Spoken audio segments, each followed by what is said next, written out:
Hey guys, welcome in. Hope you're having a great Monday. Hope you had a great weekend. It is the Rob Kendall Show. Thank you so much for joining us. We have so much to get to today.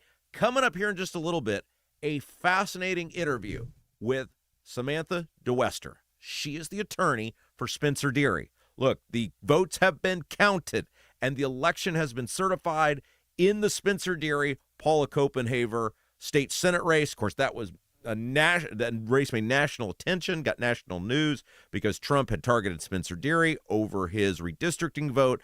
As of right now, Spencer Deery, final votes tabulated on Friday, provisional ballots reviewed, leads by 3 votes. 3 votes.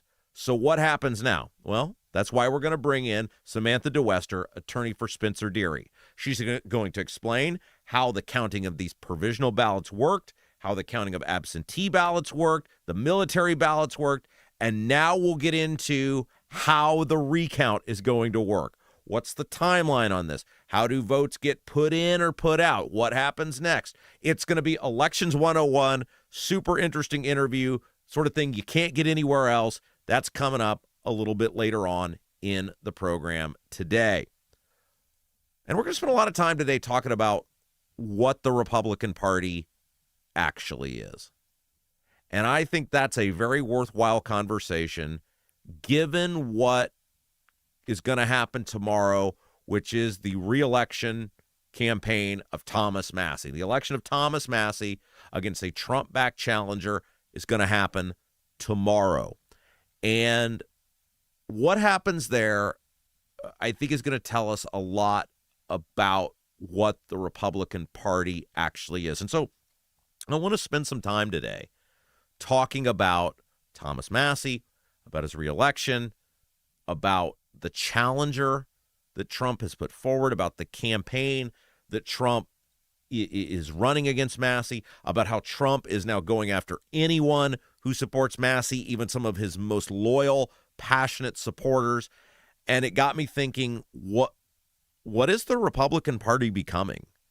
What is going on here when any person who disagrees with the president becomes public enemy number one, even if that person, based on their voting record, is everything the Republican Party on paper claims to be about?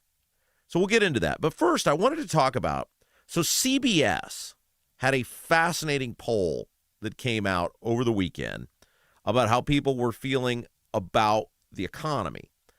And, you know, it's interesting, right? Like, and you see this sometimes in relationships. Like, you guys ever have a friend who was involved with someone who was a complete train wreck? You guys ever have that? Where you have a friend who they're dating someone, your best friend, your guy friend, your girlfriend, and they're engaged in a relationship with someone where there's all sorts of red flags, right? You're seeing all sorts of things, and you as an unemotional observer are like, oh, this doesn't look good at all. Oh, this thing over here is happening, and this thing over here is happening. And like some of your friends who are friends with this person, you're all seeing the same red flags. And you keep trying to tell this person, like, hey, really not good for your health, not good for your future, not good for your mental stability, not good for your financial stability. Like, there's all of these things that are going on. And you and your buddies keep going, hey, as an unemotional, unattached observer who just cares about you as my friend, you probably need to get out of that relationship really quick because it's not going to go well. And yet that person keeps going, no, I can't leave Sally, or I can't leave Jimmy. Well, why not? Because I love her, or I love him. I'm too emotionally invested at this point to see the forest from the trees. I can't possibly fathom a world without this person where all of these red flags. And so they keep doubling, tripling, quadrupling down on this really toxic red flag boyfriend, girlfriend, whatever. I kind of feel like that's where we're at as it relates to what's going on in our country right now. And the refusal to say, hey, we got to start making some changes really quick. We all may love Trump. We all may love what he has espoused on campaign trails to be about. But poll after poll shows when we size up what's going on in this country with the general election, it's not going to go well. Like you can love this person as much as you want, more than any person could possibly fathom. It doesn't mean everybody else will. It doesn't mean the red flags, like so many people are so emotionally connected to Trump that they're not seeing the red flags, that they're not leaning in, that they're incapable of being able to lean in and see what everybody else is seeing. And they just keep going, nuh-uh, nuh-uh, no, you're wrong. Yeah, but all your friends are seeing this. No, you're all wrong. I'm the one who's right. Listen to what this CBS poll said. And the polling here matches other polling, including polling done by Republican-based pollsters. These are some of the most important parts of this poll. Because, again, I think the conversation now is, what is the Republican Party? I think we're in a moment where what we decide to do going forward is going to decide the next generation of the Republican Party. And I say this as someone who wants the president to succeed. I want the president to do well.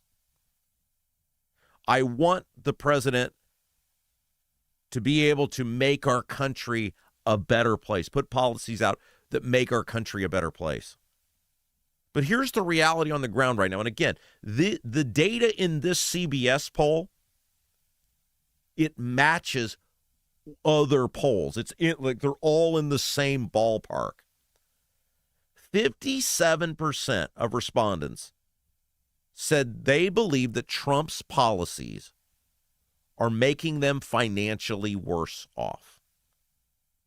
That is a clear majority of Americans say the policies of the Trump administration are making them worse off. That's also a whole lot of people who voted for Trump. Like, that's so far on the other side, you can't say, well, it's a liberal pollster. Like, that's a clear majority of Americans. 76% of respondents said they felt concerned about the economy. 67% described themselves as feeling stressed. 77% said their income is not keeping up with inflation. Of those data points, and we'll get into more here in just a second, I'm not reading those to you saying, wow, I really think the Democrats are the answer. I'm not giving you that information going, well, we got to make a hard pivot left. This is what's fascinating to me about how people try to come at me. Now, the great thing about me is it's never mattered to me how people come at me. My job is to give you information. My job is to tell you what's going on. And you know, when you come here, you're going to get an independent viewpoint of that. A person who, while a Republican, is not remotely hesitant to call out the Republicans. You deserve the truth. I tell you these things saying the Republican Party needs to change. I don't say these things going, well, everyone must go Democrat. I tell you these things as, here's what needs to be done. However, as it relates to voting, the average person ain't nearly as into it as I am or as you are. We've been saying this for years.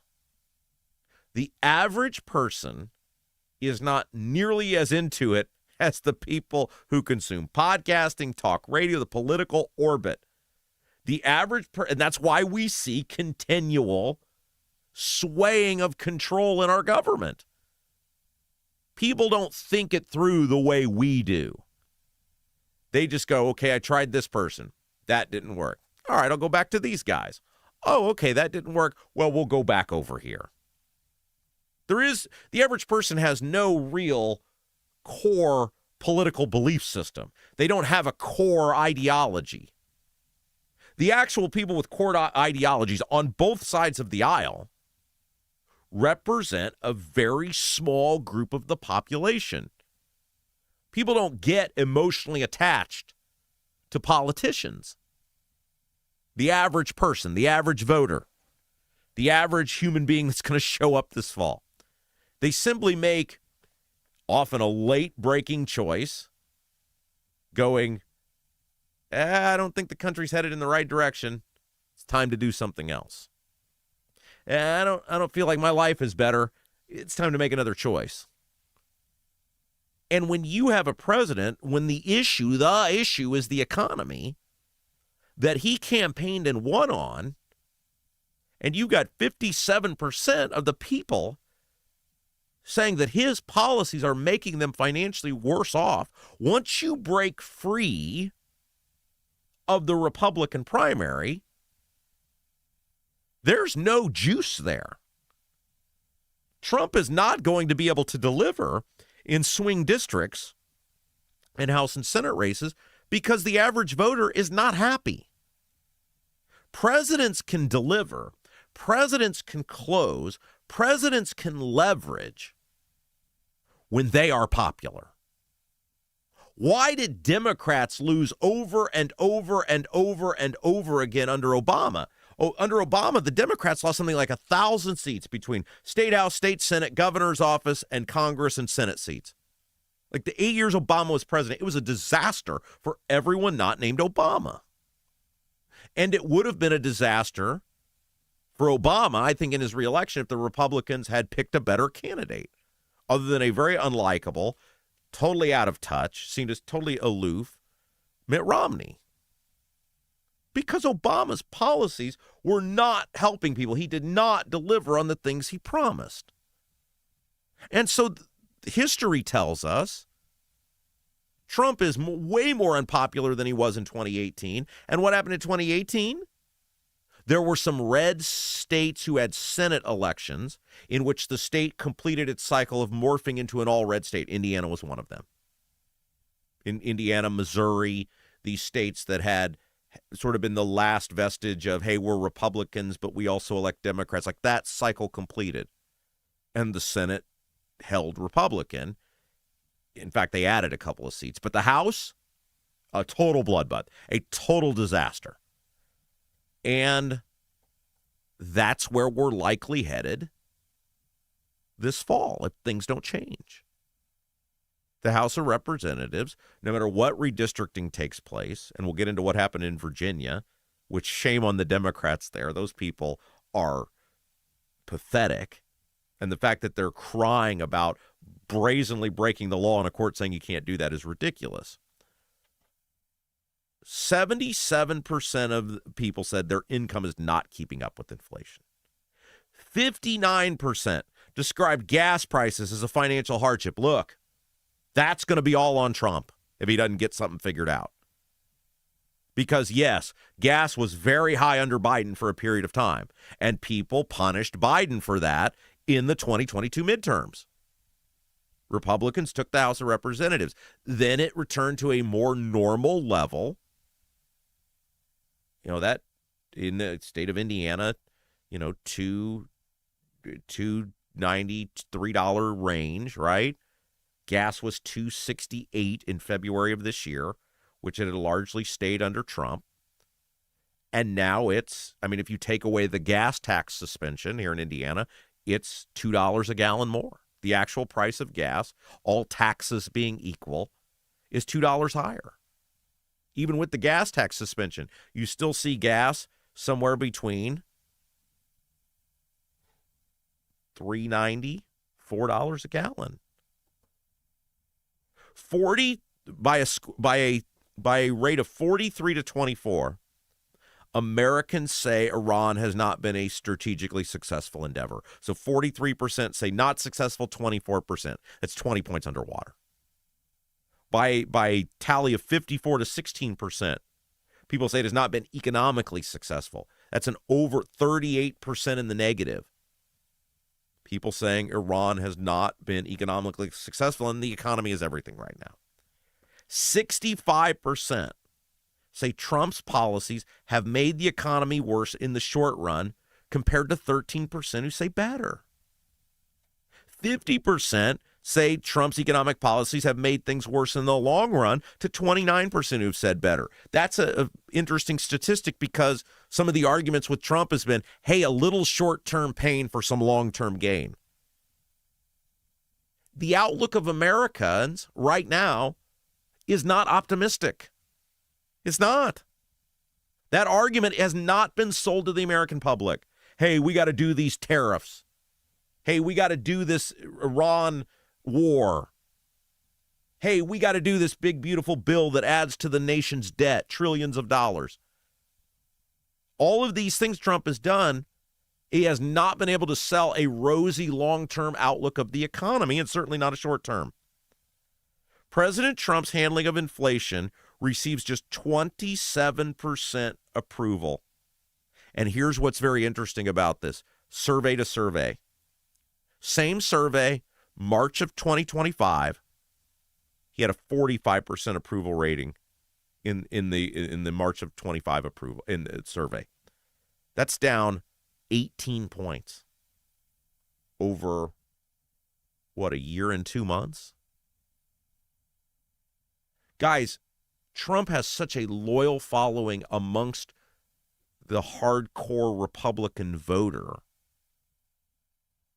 that, and we're going to get into some data on, Politico had a fascinating survey about, well, let's get to it now, because it'll lead up to what I'm going to talk about with Thomas Massie in the next segment. And this all ties together, guys. Politico had a survey that came out, which took Harris voters and Trump voters, and they said, what endorsements is most likely to move those voters? Like, if this group or this affiliated group endorses a candidate, what moves? I thought this was super interesting. What moves Harris voters and what moves Trump voters? And number one, there were some that didn't surprise me. There were some that was like, that's very interesting. Number one amongst Trump voters was Trump's endorsement. Any candidate, on average, Trump hasn't won every place he's endorsed, but on average, the Trump endorsement lifts a candidate by 22%, 22 percentage points in a Republican primary. A candidate getting the Trump endorsement wins by about 22%. It elevates them up 22%.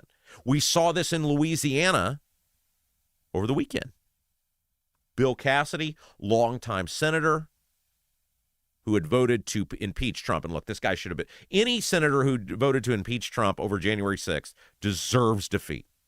And most of them realized they were going down and they got out. It was names like Richard Burr in North Carolina. It was names like Mitt Romney in Utah. It was this is like the Toomey in Pennsylvania, Ben Sass in Nebraska. There are two left, Murkowski and Collins. Collins is up for re-election this year. She's probably going to lose in Maine in the general election. But most of these senators got out. Cassidy was one of the few who stood for re-election. Any person who played just ridiculous politics, and that's what voting to impeach Trump was a political game. There was nothing he did on January 6th that warranted any sort of prosecution in the Senate. Now, look, these people who invaded the Capitol, these people who did damage on January 6th, they should have and they were. They were prosecuted to the full extent of the law. Now, the people who were invited into the Capitol, like there's people going, come on in, and went in, that was ridiculous. Those people should not have been tried. And they're, peacefully walking around. If security's like, come on in, I don't think so. The people who did damage, the people who took stuff, those people should have been prosecuted, and they were. But there was nothing Donald Trump did that warranted that. But Cassidy, and if you look at the plus 22, right? Cassidy went down with got basically right at 25% of the vote. A fourth of the voters. That is an incredibly low number for a senator, a sitting senator. Now, Louisiana is different. It has a runoff. It's one of the ones where if you don't get to 50%, then there's a runoff. There were 3 prominent Republicans running, including Cassidy. The other two candidates for Senate got more than Cassidy, so Cassidy's out. 2 other people will go to a runoff now. But if you look at, so I said the numbers plus 22, think about how close this is. Cassidy got basically 25% of the vote. The Trump-endorsed candidate, 45% of the vote. The Trump-endorsed candidate got 45% of the vote. So basically that 22, I mean, it's 20. It's close enough, right? It is almost identical to what the Politico survey showed. If you look at, in Indiana, the unpopular senators who went down, the margins by which they went down, I'm talking about Holdman, I'm talking about Buck, I'm talking about Greg Walker, people like that. Now, again, there are the 2, it looks like, pending this recount, that are going to survive, which brings me back to, it wasn't about redistricting. It was about Trump and the money and the resources he brought in. Trump, according to this Politico survey, Trump endorsement is the gold standard. That is what you want. And next segment, we're going to talk about Massie's reelection and the danger of that, what it's turning the Republican Party into. But that was number 1, and we'll talk about some of the others later on in the show. But the Trump endorsement was the number 1 benefit to any candidate running on the Republican side. But then you try to square that up. So you have all these candidates who will win based on Trump's endorsement or because of or in part to Trump's endorsement. But to the voting public, the general public, the people outside of the Republican primary, which is such a small fraction of the overall populace,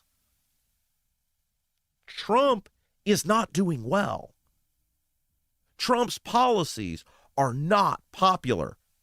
And the one that stands out to me, and it was buried in the survey, but I come back to it because the whole argument with Trump has been, hey, tariffs. Yeah, your cost of living is going to go up a little bit, but boy, wait till how this plays out in the long run. The Ron, yeah, okay, the gas prices went up a little bit, but long term, man, it's going to be great for America. We've talked about it a lot on this show. The data point that matters most to me, that I think is most interesting, is 50% of those people in that CBS survey say Trump's policies have made the economy worse in the long run. His signature singular argument by Trump and his supporters is almost 2-1. 29% believe long-term it'll make it better. That's the base. That's the Trump base that are winning Republican primaries. Guys, if this doesn't improve, if these data points don't improve, it is going to be very bad for the Republicans this fall, even with the redistricting. It's going to be very bad for the Republicans. Now, is it going to be, a 60-vote thing like Obama? Probably not. Gerrymandering has changed so much on both sides over the past 15 years that probably isn't going to happen anymore. But there's a very real shot Republicans could end up losing the House of Representatives. Wouldn't surprise me at all. Even with the redistricting wins the Republicans have scored. And there's a very real chance that the Republicans could lose the Senate. That was thought, it was unimaginable this time last year that Republicans could lose the Senate. Like it was like, hey, the House will be interesting because the party in power usually does bad in the midterms, the House. But man, the Republicans, they could, because there's Republican states that Trump won. I say Republican states Trump won that are back on the ballot this year. Hey, if Trump does well, the Republicans could end up with 56, 57 votes in the Senate. They're talking now. I mean, you look at Ohio, Sherrod Brown making a comeback there, was a very popular senator for years on the Democrat side. He could easily win. A lot of polling right now shows him doing very well. Now, again, it's forever till the election. But this survey that I just talked about is all going to tie into what we're going to talk about next, which is tomorrow is going to tell us a lot about the Republican Party. And I want to talk about a phone call that I got yesterday from a very prominent Republican that really ties into what's going on now with the party. What is the Republican Party? What does it even mean anymore? What does it represent? What are they trying to accomplish? What is it all about? I think those are very fair questions, and some of them some of it may get answered tomorrow, may spark even more questions tomorrow. We'll get to that in just a moment. But first, hey, our friends at the Honeysuckle Hill Bistro and Cottage are fabulous sponsors of the Rob Kendall Show. It is a trip that is a little out of the way, but totally worth the time. If you're looking for a different sort of dining option, the Honeysuckle Hill Bistro and Cottage is the place for you. It's right off 40 in beautiful Brazil. It's located on the water. It's a scenic view. It's outdoor seating, so you can sit right there, enjoy an evening away, an evening out, relax, just decompress. And the cool thing about the Honeysuckle Hill Bistro and Cottage, it is the most Hoosier hospitality thing ever. The restaurant is literally located in the home of the owners, Jody and Andy. They're literally inviting you into their house.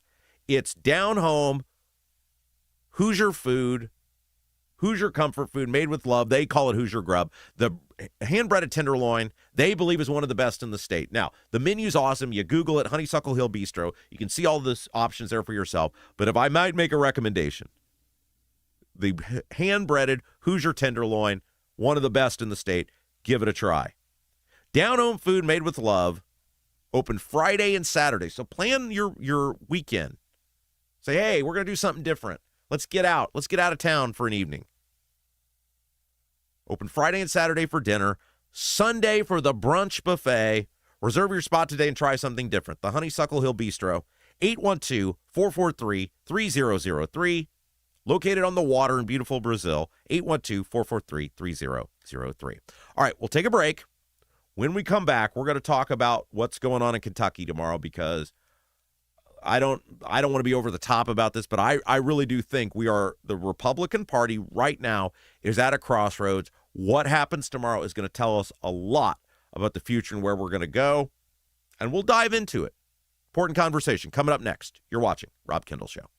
Are you seeing cracks in mortar, moisture working through walls, facade or structural failure beginning to surface? Bramwell Mackay sets the standard for exterior and structural building solutions. Our 40-year master masons and industry experts address moisture intrusion, failing foundations, masonry deterioration, and more. From preserving historic landmarks to addressing modern building envelope issues, Bramwell Mackay delivers full-spectrum service with white-glove professionalism. In Indianapolis, call 812-33-BRICK. 812-33-BRICK. Buying a home or thinking about refinancing? Work with someone local who understands the central Indiana market. Gary Tedrow with Verity Mortgage helps homebuyers and homeowners explore options for purchasing, refinancing, or even consolidating higher interest debt through their mortgage. Gary's approach is simple, clear advice, and personalized guidance, so you can make confident decisions. Visit loansbygary.homes to learn more or get started today. You've got nothing to lose but dollars on your mortgage payment. So call for a free, no-obligation quote, 317-695-5179. Gary Tedrow, NMLS number 179207 with Verity Mortgage, NMLS number 70345, an equal housing opportunity lender. Is your driveway showing signs of wear? Freeze-thaw cycles, road salt, environmental buildup like mold and dirt can all cause unsightly damage that can end up in an expensive repair. That's where Seal Now comes in. Seal Now are the clean, seal, and stain professionals that can help you protect your outdoor surfaces. Got a worn-out fence or deck? They can revive the look while providing long-term protection. Call today, 317-548-2002, or visit sealnow.com. Not only will you get a free estimate, but mention you heard about Seal Now on the Rob Kendall Show and receive 20% off any long-term sealing project.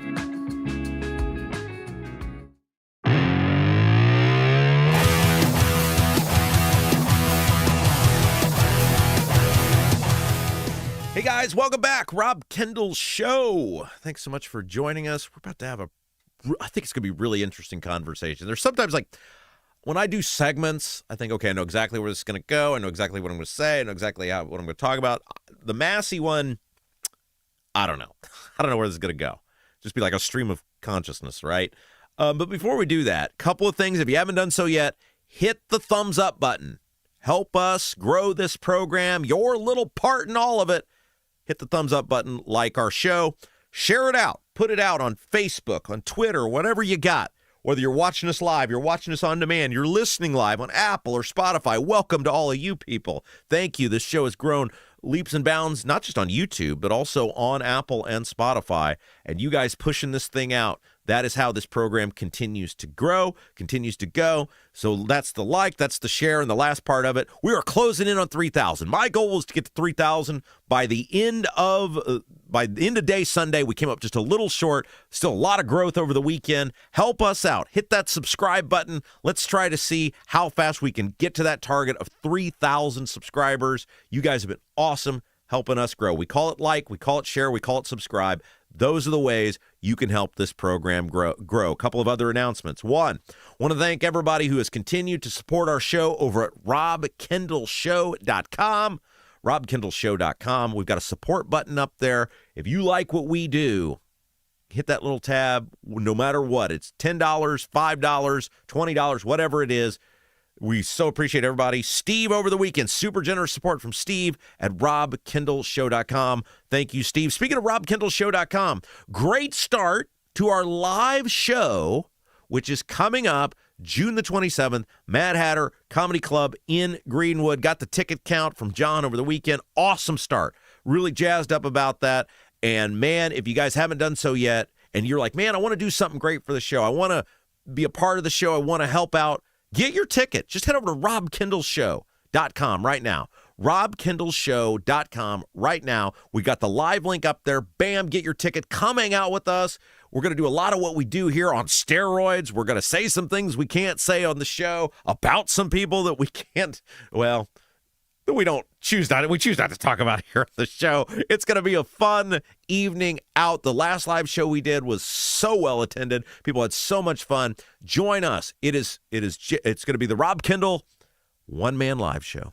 Bringing the smoke, bringing the heat, doing all the stuff. And it really is a celebration of you guys, of this program, of the growth of this program. Look, you guys have exceeded all expectations that we have. And, I made a calculated choice.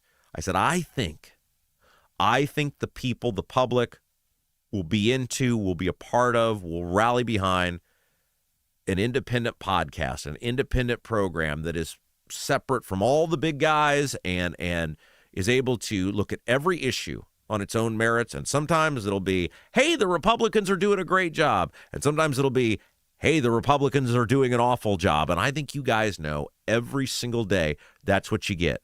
True independence on this program, able to look at every issue on its own merits without worrying about the sponsor might pull out, or this person might get mad, or a politician might call and bitch at my boss about me not being nice to them. We don't have any of those requirements anymore, guys. We get to we look at every single issue, every single topic on our own and tell you what we think is happening. And so if you guys want to celebrate with us, this program, how well it's done, a great way to do that, the best way you could do that, will be head over to robkendallshow.com right now.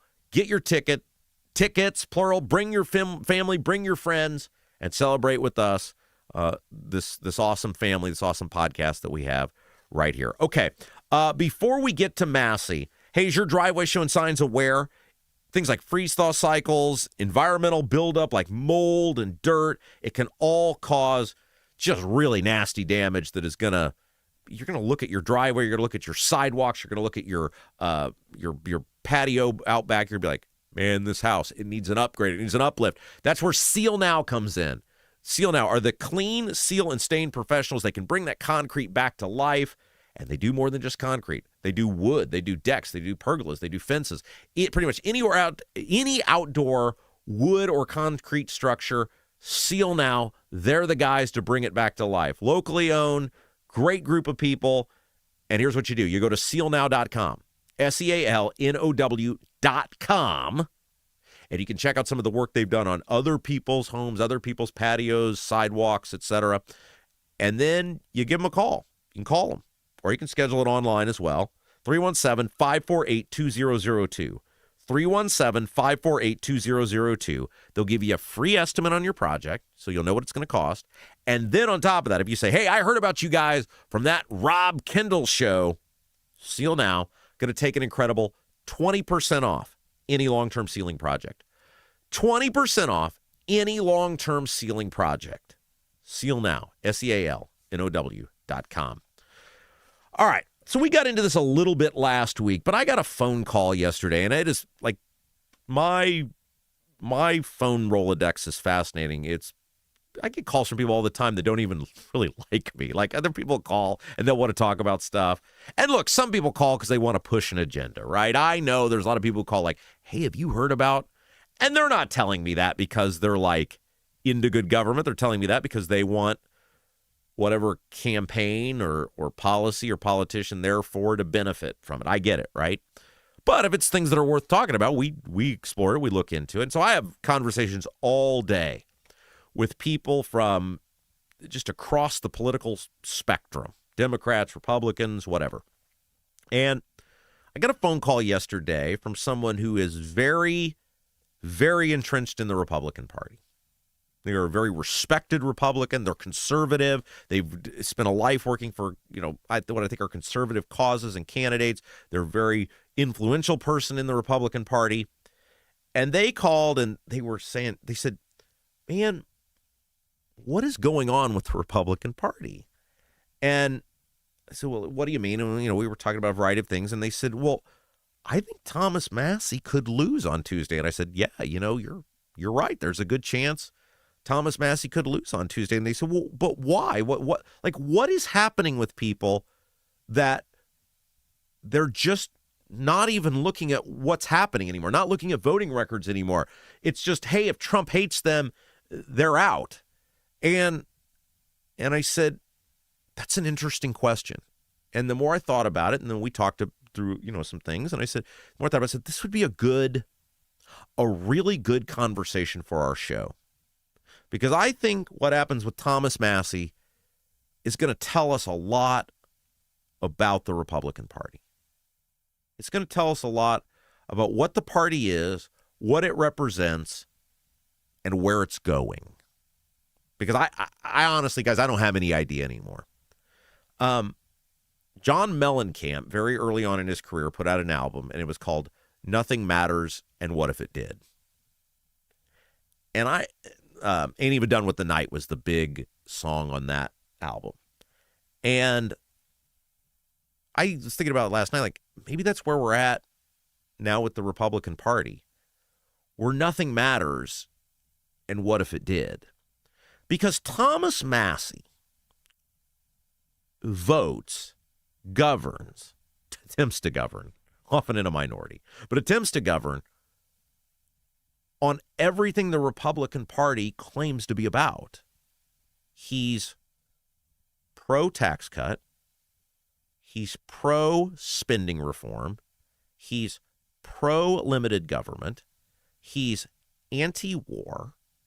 He's anti-pedophile. He's been the leader in the Republican side, led on the Republican side of getting the Epstein information out. Everything we know so far, much of it has come because of Thomas Massie. He's pro-transparency. Like, everything on paper that the Republican Party espouses to be, Thomas Massie votes on it. And he has for years. Yeah, is he a little obnoxious? Sure, so am I. Is he a pain in the ass? Sure, so am I. But Thomas Massie, look, our politicians, look, Republican Party espouses a set of ideals, the Democrats espouse a set of ideals. But ultimately, we as citizens shouldn't want our politicians to be on any team but our own. The team us, team taxpayer. Votes should be cast, decisions should be made not on is it best for Republicans or is it part of the Republican team? People kind of team up, right, based on a core set of ideals or principles. But they should be voting based on what's best for us. Does any person believe that releasing the Epstein files, everything, getting everything out there isn't best for the American people? Is any person walking around going, we got too much damn information about Epstein? Who ran, any person with common sense, I think believes, ran one of the largest human sex trafficking rings in the history of this country, if not the world. And yet there's a whole bunch we don't know. Is any person walking around going, man, I'm just getting too much information on Epstein. I'm just learning too much. No.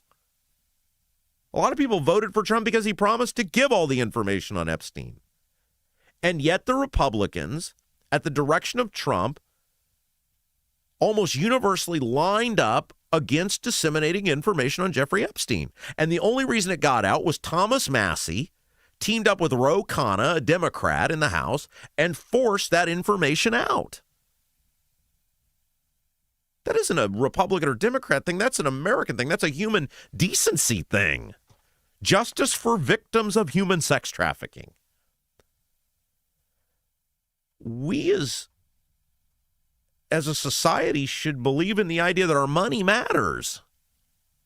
That paying our bills matters. If it doesn't matter, why do you have to do it?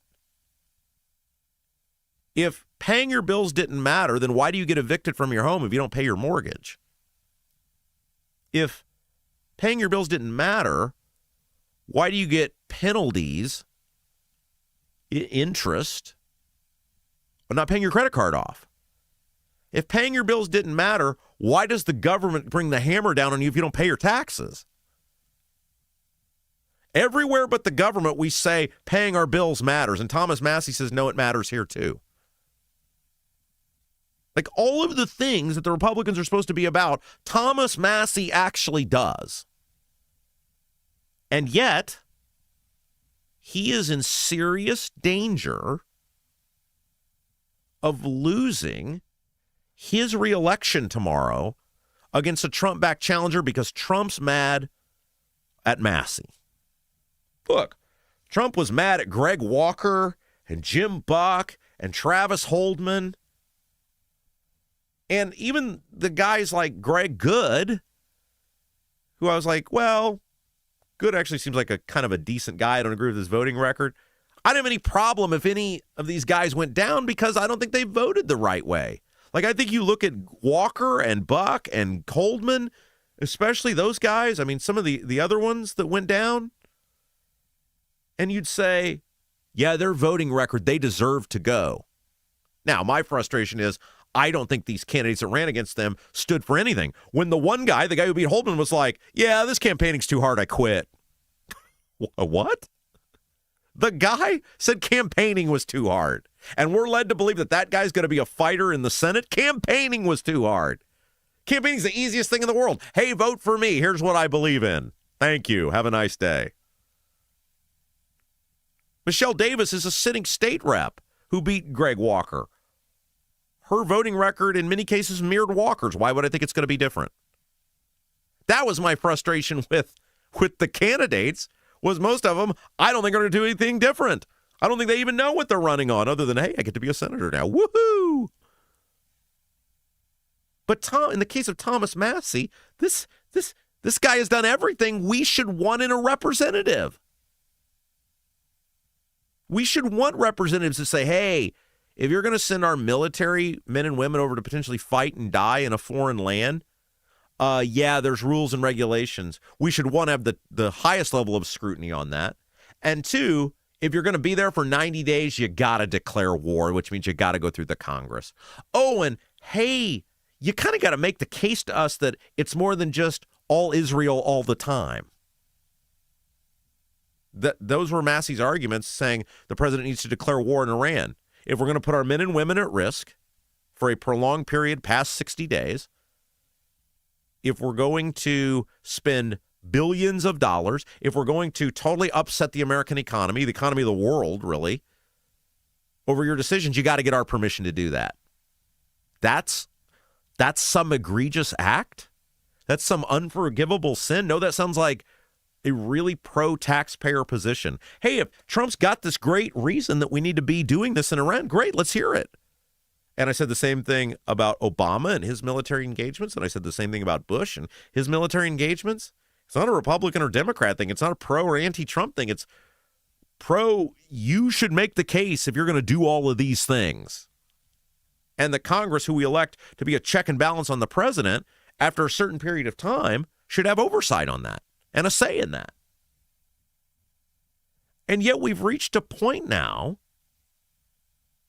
where the only thing that matters to so many people, well, what's Trump think about him? Except Trump doesn't have any core set of convictions either. I mean, come on, Trump is a shapeshifter, right? We all know this. Trump espouses things, he says things, but then when push comes to shove, you know, the slogan about for these foreign governments dealing with Trump is taco. Trump always chickens out. The slogan amongst his opposition in the House and the Senate is Trump always chickens out. Trump wants to get deals done. There's no core. I mean, come on. Trump's not a conservative. He's not even close to being a conservative. He's whatever he needs to be in the moment for success of whatever his standard for success of whatever thing he's trying to do. And okay, it's easy to do a victory lap when he gets Greg Walker or Jim Buck or Travis Holdman, because those guys were awful. Raised taxes, grew government, gave money away to their to cronies, to businesses and people that were supporting the Republicans and the special interest above you. But Thomas Massie's not that. Thomas Massie's us, guys. Thomas Massie is a person who has repeatedly taken hard votes that say our money matters, spending matters, taxes matter, paying our bills matter, accountability when it comes to our soldiers fighting and dying matters. And now not only is Trump going after Massie because Massie's been a pain in his ass, he's now going after anyone who's supporting Massie, including Lauren Boebert. Lauren Boebert has arguably been the biggest supporter of Donald Trump in the entire U.S. Congress. And when she supported Massie, because she supported him for years, she even said in her announcement, she says, look, I've supported Thomas Massie, but I really support President Trump, and that won't change. Like, I want Massie to succeed because I believe in what he believes in for the Republican Party. I believe what he believes in for our country. I also want our president to thrive. She was totally, it's like the most bizarre endorsement ever, where she was totally complimentary of Trump while endorsing Massie. Here's what Trump said about Lauren Boebert after all she did. She didn't say anything bad about Trump. She said, Trump's great. Trump's wonderful. All she said is, I'm also supporting Thomas Massie, and I'm going to go campaign for him. And it's not against Trump in any shape, form, or fashion. Here's Trump's response.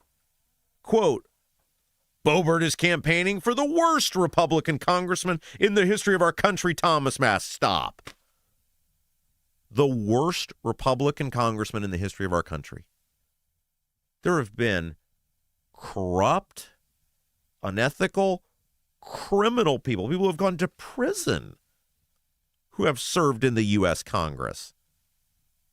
There have been people who have sent our men and women into ill-begotten wars, who have spent us into oblivion, who have caused this massive inflation that we're dealing with, who have made life unaffordable. Thomas Massie is the worst congressman in the history of our country. Of the great Commonwealth of Kentucky, and anybody who can be that dumb deserves a good primary fight. He posted this on Truth Social. Even though, and this is where this just gets ridiculous, guys, even though I long ago endorsed Boebert, if the right person came along, it would be my honor to withdraw that endorsement and endorse a good and proper alternative. Just let me know or announce your candidacy, and I'll be there for you. What? That's what your endorsement is about.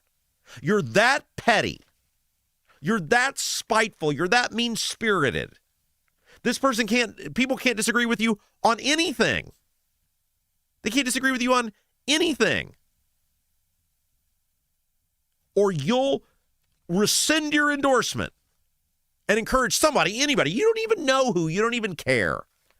This was my problem with the Trump endorsement here in Indiana. It doesn't mean anything. He endorsed Liz Brown, a total liberal who openly defied Trump's base on some of their key issues, constitutional carry, immigration enforcement. Trump endorsed her. Ron Alting. Ron Alting is so liberal. He is so much more liberal than a bunch of Democrats in the Senate, and Trump endorsed him. This is so just hateful. Hey, I've been with you on 99.9% of the stuff. I've been behind you on everything. I've stood with you on everything. I'm talking about Lauren Boebert here. But hey, this is my friend, and he's been a friend, and I voted with him on a whole bunch of stuff, and he really represents what I think the Republican Party should be, and on paper what we say we should be. And so I'm going to go campaign for him. But I want everybody to know that I still love you, and you're amazing. Nope. Not good enough. You're out of here. And I don't even care who runs against you. Not because you did something against me, but because you're supporting someone who I hate because they were mean to me. That's what Trump is all about. This second term has been a revenge tour, guys. It's not been about us. It's not been about bettering the lives of Americans. It's a revenge tour. And so, this person called me yesterday and they were saying, well, what is the Republican Party? I said, we're going to find out. Because, and by the way, Thomas Massie's primary is now the most expensive primary in American history. And Trump's side is winning the fundraising. The Trump and the all Israel all the time lobby people are winning the fundraising battle. They're not spending their money to help get more Republicans in the Senate. They're not spending this money to defend Republicans in close races in the House. They're spending the money on a revenge tour, a hate-filled, mean-spirited revenge tour to get rid of a guy who behaved too much like a Republican on paper. And I've said this for years, right? The Republicans on paper are great. The Republicans in actuality, they suck. I'm still a Republican because I believe in words on paper. I believe in the Republican platform. But that's not how they govern.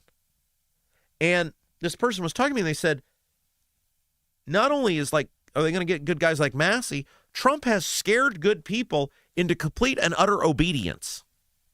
I said, right. This person was talking about the various politicians in our state and how they have changed over time in the era of Trump. And they were people who were, it's not like they were liberal and then, we became fake conservatives under Trump. They got better. No, they were conservatives who took hard votes, who did hard things, who now are just whatever Trump wants. Everything is obedience and subserviency to Trump, even when he's wrong. People like Todd Rokita, we've laid that out to you, how Rokita changed in a Trump era. Marlin Stutzman, who was a reliable, independent, conservative voice in the Congress, who regularly took hard votes. And you know what happened to Marlin? He got bombarded by money, Mitch McConnell's money in a U.S. Senate race, and he got smoked by Todd Young. And now that Marlin's back in the Congress, he's a totally different person. All Marlin does is whatever he believes the Trump team wants him to do. And Trump's not always right, guys. Marlin Stutzman doesn't represent Donald Trump. He's supposed to represent the people of his district. And if you look at the people of his district, which is, the Fort Wayne area, Liz Brown looks like she's going to survive that primary challenge, but barely. I mean, it's basically a 50-50 race. I don't know what the final 15 votes or something like that. I don't remember what the final tally was there. Your district isn't totally subservient to Trump, but yet the governance is. Everything these people do. Jim Banks is another one. I think about Jim Banks. I used to interview Jim Banks quite a bit when I was the fill-in guy on IBC, even before I had the show. Jim Banks always struck me and I'm talking on air and off, as a thoughtful, reasonable, independent thinking conservative who would take on the party when it was right to do that. And all of these people, all of that is gone now. We are in a world where subserviency to Trump, no pun intended, trumps everything. Independent thought is not allowed anymore. Independent think, saying, hey, I like the guy, I voted for him, but you know what? He's wrong on this. Think about a company. Think about if you have a company where the CEO can never be questioned. There's a board of directors, but the board of directors can't stand up to them. They can't push back on them. They can't object to them. They can't stop them. How does that company operate? Why is there even a board of directors? The board is there because there's supposed to be oversight. Sure, the CEO is the leader. He's the visionary. He lays things out. But the nuts and bolts, the actual governance, it comes from the board of directors. They have to be able to say stop when bad things are going on. They have to say stop when the CEO is getting out of control. You know what a company where a board of directors doesn't stop the CEO? You know what a great example of that was? World Wrestling Entertainment. World Wrestling Entertainment. Look at all the stuff that came out about Vince McMahon over the past 4 or 5 years. Everybody knew what Vince was, right? For years. It's not a secret. You look at these documentaries that have been made, the Netflix thing, everybody knew. A bunch of the stuff made the papers. And yet they kept saying, well, Vince makes a lot of money. And Vince is really scary. And Vince rules this company with an iron fist. And so we're just going to keep letting Vince do whatever Vince wants to do. And then finally, one anonymous board member had enough and leaked information out to various newspapers. I now believe it's multiple board members, but they didn't do it to his face. And what happened? All the heinous crap that Vince is alleged to have pulled came out. That's a company where they're so afraid of the people in charge that the board of directors won't stand up and won't speak out. That's what's happening now with the Republicans. We are now in a world where speaking out is a death sentence. You are now called every name under the sun. You're vilified. They wreck your life. They try to wreck your life. If you say anything bad about one guy, my God, what has become of us? And so this is what I told this person. I said, look, life is all about whatever space you occupy. I heard this, you guys know, a couple years ago, when my daughter was born, I took a part-time job working at a golf course, helped sort of run the pro shop. I would bartend on the weekends and I really enjoyed it. And I got a lot of pleasure out of bartending because I got to talk to a lot of people. I got to meet a lot of people. I got to hear a lot of perspectives from people. I mean, bartending's pretty freaking easy when you get right down to it. You're just like opening beers and making mixed drinks. It's hard work, but the good bartenders are the people who know how to converse with the clientele. And so I was a mediocre at best bartender, but people liked me because I was obviously good at conversation. And one of the events I bartended was a celebration of life event. And I thought, man, when I go, this is the best way to do it. No funeral, celebration of life. You open the bar tab up and have your best friends come in and remember you as they loved you, right? And the eulogy that was given for this person, it's an old woman, she passed away, she was a mother, grandmother, and they were talking about how, and this, it has always stayed with me, think of your life like a train ride. A train ride across the country. And there's 2 trains going at the same time. And the 2 trains of your life are people are passengers on your train and you are a passenger on their train. And you think about your life, if it's your train and it's a train right across the country, people get on your train, people get off your train. Some people stay a small amount of time. Some people stay the whole time.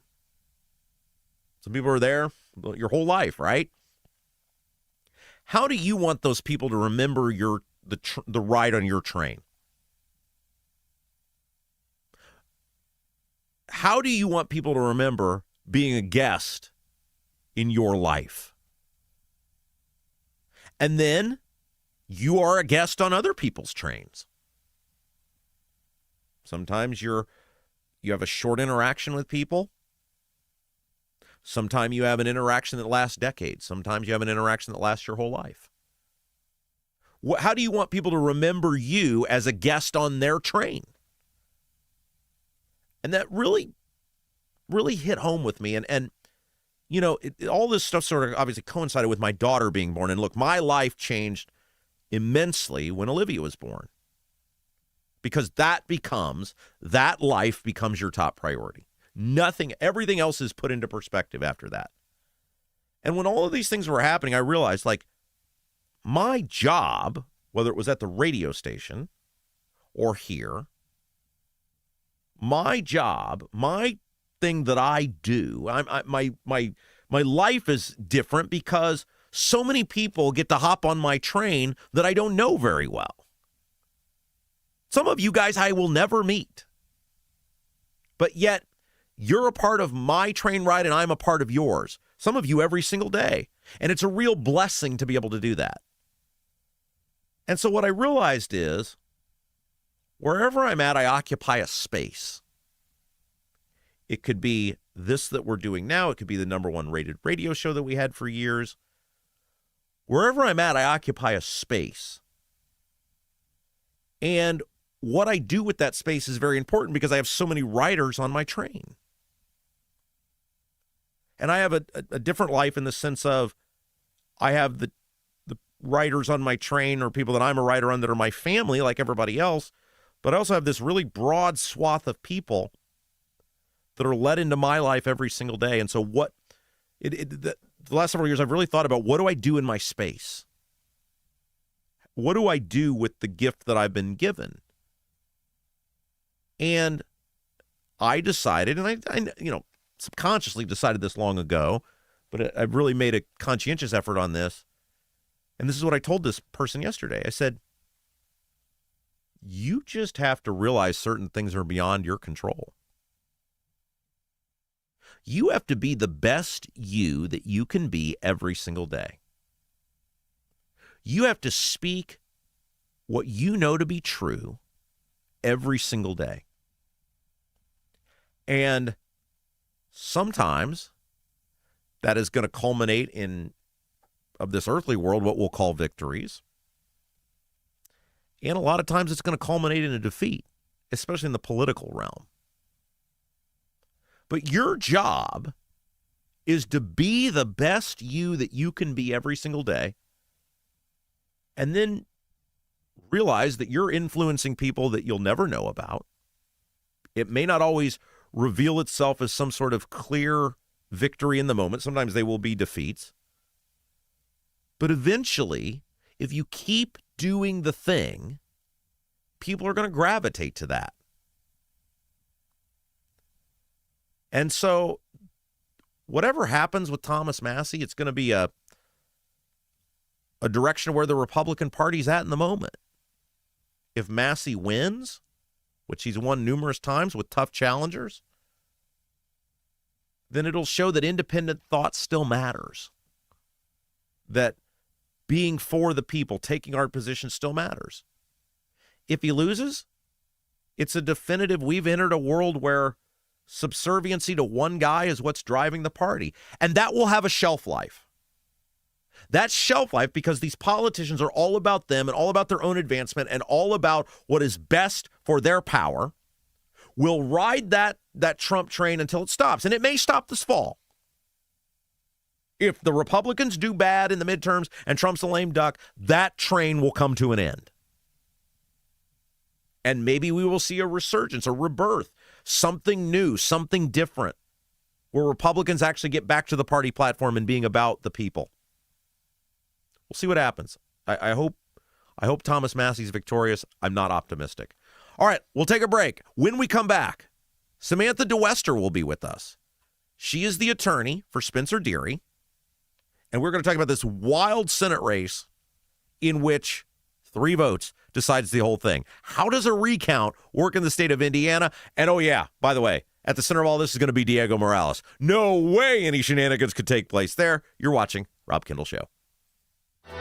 Right now, everything's expensive. That includes things you need around the house. If your water heater, water softener, or well pump goes out, or even if your toilet stops working, you could be looking at a major expense.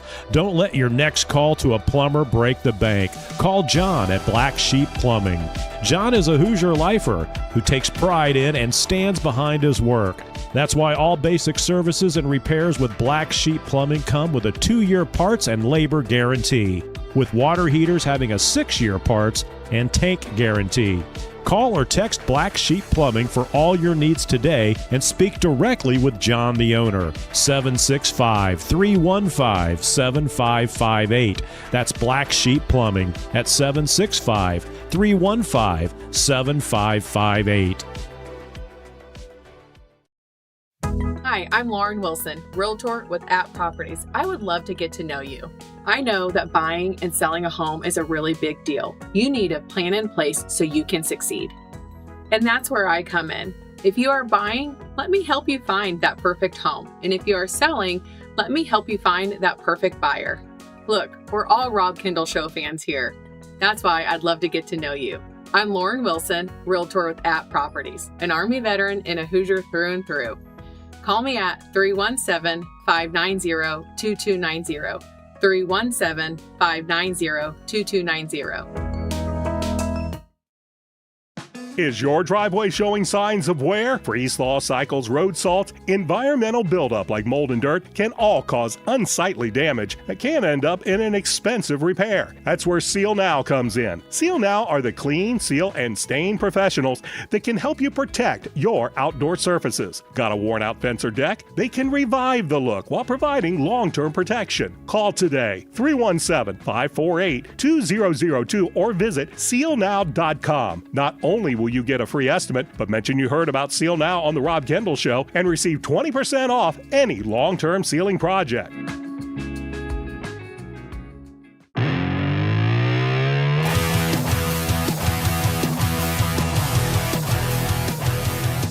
Hey guys, welcome back. It's the Rob Kendall Show. As we've talked about a lot on our show, there is this big Senate race that is going down to the wire, and now it may be headed to a recount. It's that Spencer Deery, Paula Copenhaver race out in Lafayette.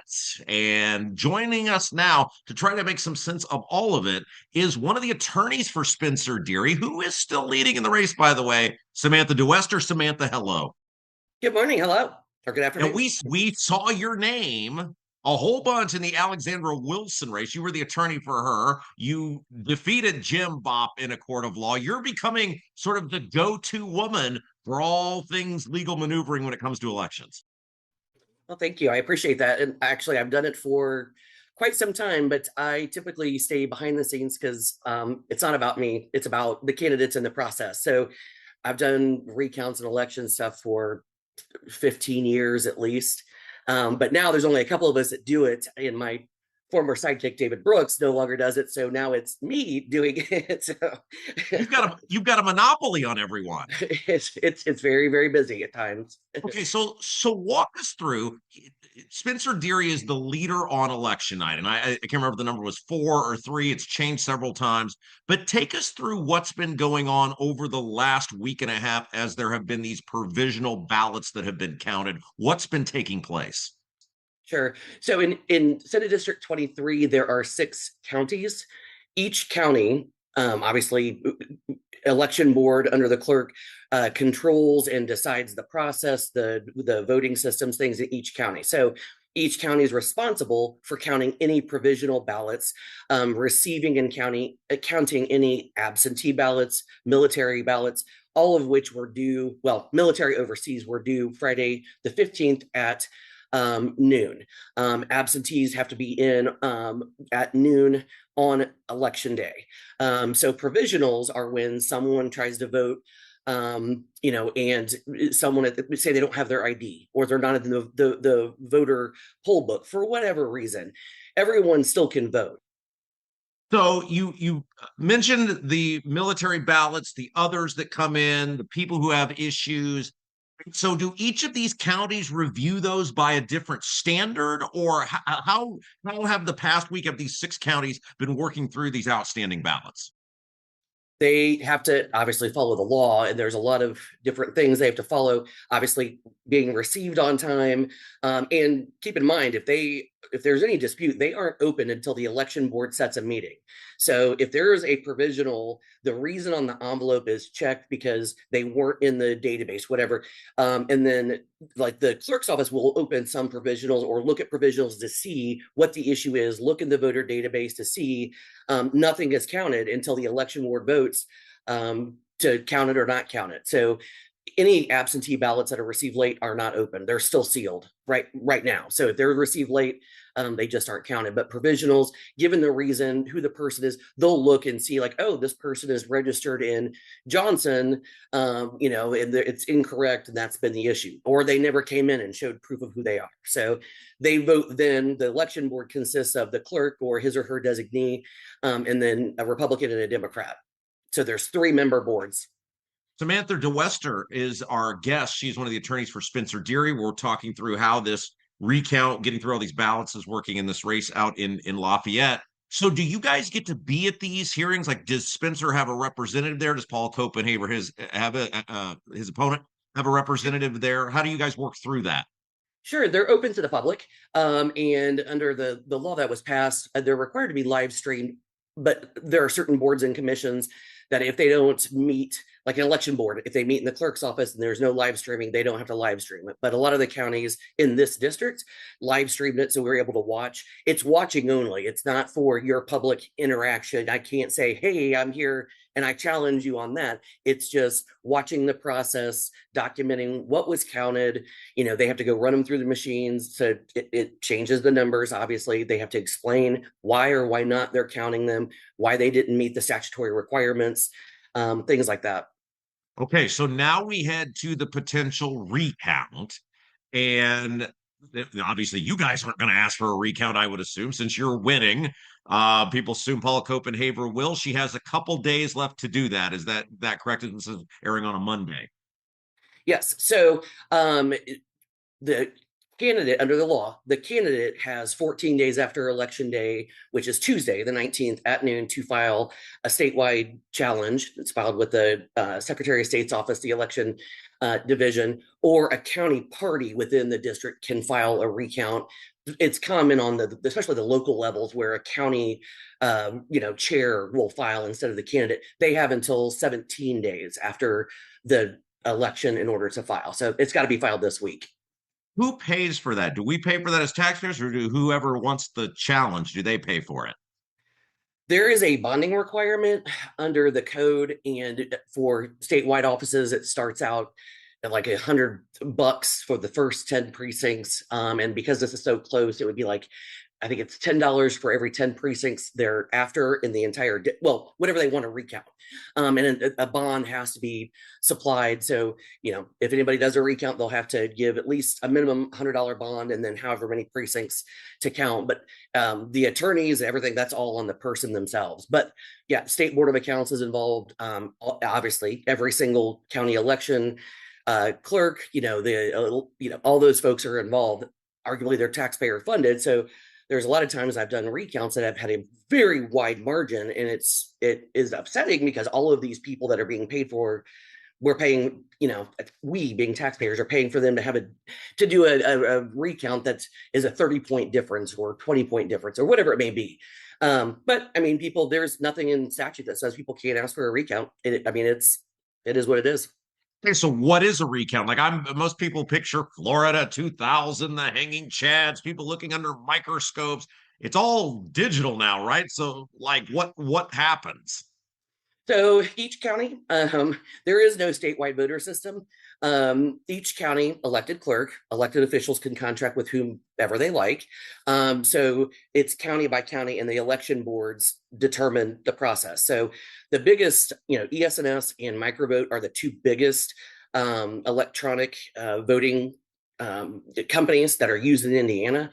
The paper ballots are still military overseas, absentee. There's still paper that you get. Your ballot is considered the receipt when you vote electronically. So it depends on each of the 6 counties, what they use and what their process is. I did a recount a few years ago in that county. Even though they had electronic voting, they had opted, the election board had opted not to use it and used regular ballots, Scantron, fill in the bubble things, which have their own issues. So literally it's county by county figuring out what is there. The clerks and the vendors have the ability to pull reports that will show how many, absentee ballots were requested, mailed out, received, how many, early voting is considered absentee. Anything that's not live on election day voting is absentee by law. So, it'll break it down by, early in-person election day, absentee. So what you're dealing with ballot-wise, but there'll be paper ballots, especially with a lot of people voting absentee these days. What is there common for there to be a vote change one way or another in these recounts? Like, is that normal? Because what's crazy to me is both sides have declared victory, including your guy the other night. He is winning right now. Do we see a change sometimes in these recounts? Yeah, in the certified vote, he's +3, so that'll be certified to the state. So that's the hurdle that will have to be overcome. They do change, and it really just depends on getting in there and looking at. Literally, if a recount is filed, a request to impound all of the election materials in every single county, so that the sheriffs and or state police will come in and sequester all of the election materials. So all that stuff gets locked up. Yep, it does. And either state police or the sheriff will have a key so no one can touch them, and they're literally sealed up from election day. So we go to open the boxes. If you've ever worked a polling site, when you seal it with the zip tie, that's how we find them. So we have to go in and pull everything out and start going through it all. So yeah, votes change just depending on, sometimes machines don't read things, depending on what the situation is, what the process is, how it's being done. Sometimes people, if they're using large paper ballots, a large percentage of Indiana counties are using electronic voting for in-person, early and day of. But, a lot of people, unfortunately, will circle the Scantron bubble as opposed to filling it in, or exit out. The Scantrons don't read that. They'll circle the party emblem. It doesn't read that. So there's just a lot of different reasons why it may change. Ballots change. I don't anticipate some of those issues, but you never know walking in what you're gonna find. Sometimes ballots stick together when they go through. I don't know, if they just don't get read, and then you have to go through the paper ballots and look to see if signatures match the envelopes and all of that stuff. Now, having said that, the votes, people have already voted. The ballots are in a big tank, right? So if I found Rob Kendall's AB absentee ballot envelope and said that's not his signature, go find his ballot, people. You can't, because we vote anonymously. So I've seen where it depends on the vote number and how many people are ahead or behind, if it changes. I've had a couple didn't change at all. So it really just depends. You ever had a 3? You ever had a 3-vote race? I've had a tie. Yeah. We did the state's first municipal tied election in Indiana history. It was the mayor of Jasper, Indiana, Du Bois County, Terry Seitz, several years ago. And it was the first one. So then that brings in a whole problem of if votes. It's a tie. What happens? Let's say she finds 3 votes. What happens? Special election. In a statewide, it's a special election. So the people of that Senate district, those 6 counties, would have to have another election to pick the winner? That is correct. Yep. Holy smokes. So, okay, Samantha Dwester is our guest. She is one of the attorneys for Spencer Deery. This is fascinating to me to learn how this all works. So this is going to take a while, right? This is not like a 2-day ordeal. I was reading articles that said it could go into August. Well, I mean, it's because there are 6 counties, and given the number, I mean, it's a lot of, because you have to, a lot of things have to occur procedurally, administratively, and then the actual counting, it'll start off slow just because trying to get people to understand what they're looking for, what they're not, and counting. There's state mandated forms that State Board of Accounts has to use. I can almost guarantee you the recount itself will take at least a week, at least. I mean, there's 6, I mean, it's just a lot. And then like figuring out, because then you have challenges thereafter. Ballots can be challenged during the counting of the ballots. I can challenge ballots. Watchers can, people that are there can challenge ballots that are on each side, because other people, you'll have your own team of folks, they'll have their team of folks. So wait, it's not just you. You've got like an army of people in there with you. You can. I mean, you could have watchers say, I want to challenge that. And you don't have to give a specific reason. But usually State Board of Accounts, what they see a discrepancy, they will automatically do it. But then we have to argue in front of the Recount Commission, which for statewide elections is headed by the Secretary of State and then a member of each party. Okay, let's go into that, because everybody's, and I think rightfully so. I wouldn't trust Diego Morales to let my dog out to go to the bathroom and come back. And he's in on this, and he has totally supported Turning Point USA. He's totally supported redistricting, which is what Trump was all about. That's against your guy. Spencer Deery voted against redistricting. Do you guys have an issue with Diego being one of the 3 people that gets to make some of these decisions? I don't. I honestly believe, and I'm not trying to be naive, I believe in the system. I believe in the rule of law. I believe in people doing the right thing. Both of I believe the Republican and Democrat are both attorneys as well. If anything were to occur, I mean, that can be appealed, right? So any decision that's made, from the Recount Commission could be appealed to the higher courts. So then it just goes up. And the courts can, review if the procedure was done appropriately. But I mean, when you come into a recount, final argument decision,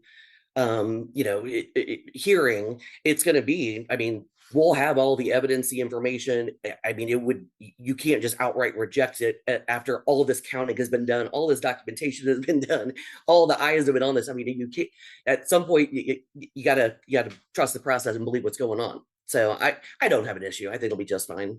You guys feel good about your position. Obviously, you're leading. That's the first step. It's better to be leading than losing. Do you guys feel good about where you're at? I do. I mean, obviously, like you said, it's good to be up. I don't think there hasn't been anything nefarious that I'm aware of that has happened in any county. I think the clerks try to do a good job and make sure people have no idea what goes into elections and how laborious they are.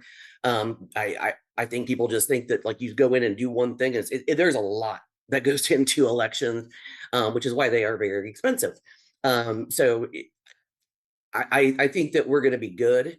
We'll find out in the next, several weeks. We'll see what happens. Spencer Deery seems very calm about everything. Like, I would not be this calm. He just seems very nonchalant about everything. Is that what sort of guy he is? Yeah, and I think, I've done enough of these and I've dealt with a lot of people, and it's unnerving, I know, and it's, it's a lot of wait and see, like hurry up, stop, wait and see, hurry up, we got to do all this, wait and see. But it is what it is. And, it's, you can spend all day stressing about it, or we can just get into the legalities of it and start looking at stuff and see what's actually legitimate, right? And we could panic all day long, but that's not going to do anything. He needs to carry on and do the important work that he's doing in that huge district, and let me take care of, or anybody else take care of the legalities, and the stuff that's going on, because it's a headache, and people don't need that kind of headache because it's a lot to deal with. I need a you in my life. I need someone to just take care of all the headaches. Go take care of it. Hey, before we let you go, you were the attorney, as we said, for Alexandra Wilson. Mm-hmm. Obviously, that race is over. It was never close. But as an attorney, the Jim Bops, as a layperson, the Jim Bop stuff seemed very petty. All of these court challenges, all of this stuff to the election board. Curious to get your thoughts as the attorney on the other side, because obviously you were victorious every step of the way. But I don't know, man. Looking from the outside in, it seemed very petty. You're in the law profession. What say you? Yeah, I mean, I'd be lying if I didn't say I wasn't extremely frustrated by some of the antics that went on, and disheartened. I mean, I take the same oath that any other lawyer takes to uphold the law, to abide by it, to do the right thing. I'm not doing anything, nor anyone would convince me to do something that's purely politically motivated. I don't care how much money or what person is behind it.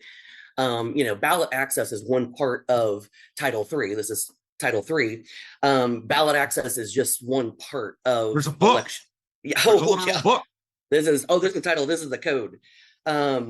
And it doesn't change very often. I love that you have the code right there. Like, it just stays by you at all times. Well, during these things, you got to. But yeah, and there's not a whole lot of case law on election stuff because it moves fast and quick. And obviously, when you're going to the appellate and Supreme Courts, it takes months and months and months and months.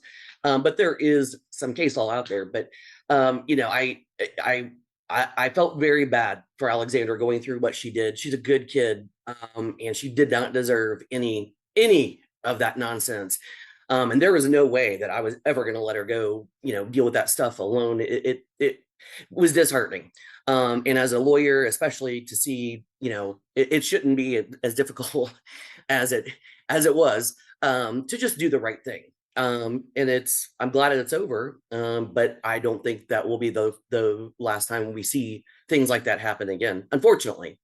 Very much feels like a new frontier. But man, thank you for spending a few moments on us with this. We've been trying to work through it on the show, and I just said, look, I know the person who will have all the information on what's happening here. Good luck, Spencer. He used to come on our old radio show. He seems like a good guy, and so good luck in the recount. Thank you very much, and have a good one. And I'll relay your good wishes to Spencer, and I'm sure he'll be happy to chat at some point down the road once all this stuff is behind him. Yeah, thank you very much. You're watching Rob Kendall Show. Is your driveway showing signs of wear? Freeze-thaw cycles, road salt, environmental buildup like mold and dirt can all cause unsightly damage that can end up in an expensive repair. That's where Seal Now comes in. Seal Now are the clean, seal, and stain professionals that can help you protect your outdoor surfaces. Got a worn-out fence or deck? They can revive the look while providing long-term protection. Call today, 317-548-2002, or visit sealnow.com. Not only will you get a free estimate, but mention you heard about Seal Now on the Rob Kendall Show and receive 20% off any long-term sealing project.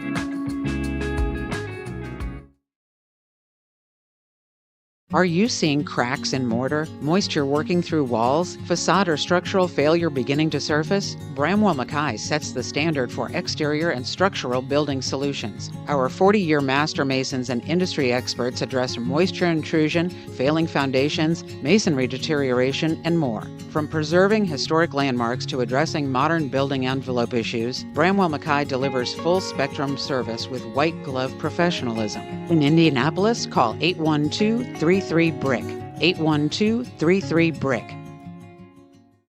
Your bathroom fan could be secretly costing you thousands of dollars in damages. Most people don't even know this until the damage is done. With over 18 years of bathroom remodeling experience, here are 3 signs your fan is failing you without spending a dime on inspections. Sign number 1 is if you have foggy mirrors after you shower. This shows that your fan isn't pulling out enough moisture, which creates the perfect environment for mold. If you have a properly functioning bathroom fan that is the right size for your space, you shouldn't see much fogginess on your bathroom mirror at all. Sign number 2 is if you have bubbling, cracking, or peeling paint in your bathroom. This means moisture is soaking into your walls, slowly breaking down drywall, and even causing the wood framing behind it to rot. Sign number 3 is if you have mold buildup on your fan, ceilings, or walls. This is terrible for your health, but also could wreck your bathroom, costing you a fortune. If you're noticing any of these signs, here's what you can do.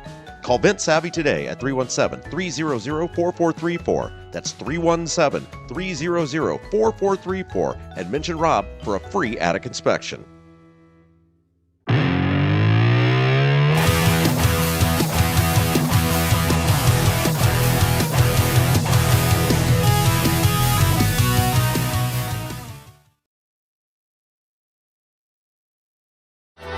Right now, everything's expensive. That includes things. Bare minimum around here. Hit the like button.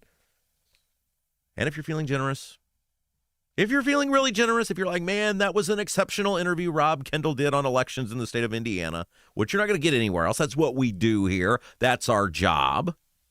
Share our feed. Let people know right now there's a great local program. You know, people are always looking for new options, right? That's why there's like 94,000 streaming services. Tell people about us. Share us, Facebook, Twitter, whatever you got. Let people know about the Rob Kendall Show. And we're closing in. We're closing in on those 3,000 subscribers. If you haven't done so yet, that'll do us a huge favor. If you're watching us live, on demand, on the YouTube, subscribe to our feed. All right, so before we talk about there's, and I referenced it earlier, there was a fascinating poll done by Politico talking about what motivates people, Trump voters and Harris voters, to support a candidate. Like when they hear this candidate has been endorsed by either a person or a cause or whatever, what most motivates people in each party. And I want to get into that in just a second. But before I do that, hey guys, selling your home is a massive transition and it can feel overwhelming.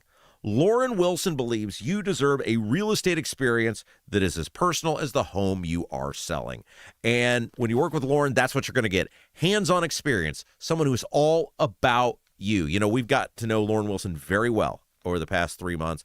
And the thing we love about Lauren, she is all about investing in the people who trust her to buy and sell their home. She is in it. I told you that conversation I had with her been a couple weeks ago now where she said, yeah, I had to talk somebody out of buying a home. I was like, talked him out of buying a home. She said, yeah. So that probably cost you a bunch of money, didn't it? She's like, she hung her head, said, yeah, quite a bit. I said, well, why the hell did you do that? She goes, because I knew that home wasn't going to be right for them. And then after we decided not to buy it, they told me, they said, thank you, Lauren. That home was not going to be right for me. And she said, that's what I do. I got to look myself in the mirror each day. And sometimes that means costing myself a whole bunch of money. Does that sound familiar? Does that sound familiar? Somebody costing themselves money because they got to look themselves in the mirror each day? Lauren Wilson, realtor with That Properties. Get to know her. She's been a huge supporter of our show. Guys, not only is she a financial supporter with her sponsorship, but she watches this show every day. Lauren Wilson, realtor with That Properties, 317-590-2290. Hoosier lifer, military vet. Get that plan in place today to get your home sold, even if it's not today, even if it's not tomorrow, even if you're like, man, I'm thinking about getting out of here in a couple of years or upgrading or downgrading. Lauren Wilson with That Property. Start planning today. 317-590-2290. All right. So we touched on this earlier. Politico, and I get asked all the time, like, how do you put a show together? And I got asked this for years and years and years and years when we had the radio show. Look, I read a lot, guys. We always used to laugh about, like, I don't read books. I read a lot of articles from all across the spectrum, and I would encourage you to do so as well. I read people all the time that I don't agree with because it challenges my thinking, and we get segments on this show off of people talking about things that I don't agree with. And I think it opens your horizons, expands your way of thinking when you read people you don't agree with, and it also, in many ways, will harden your own set of core belief systems. And so I do read a lot of publications that people might describe as they lean left or liberal or whatever. Politico is one of them. I think it's a very interesting national publication. They cover politics and government from across the 50 United States.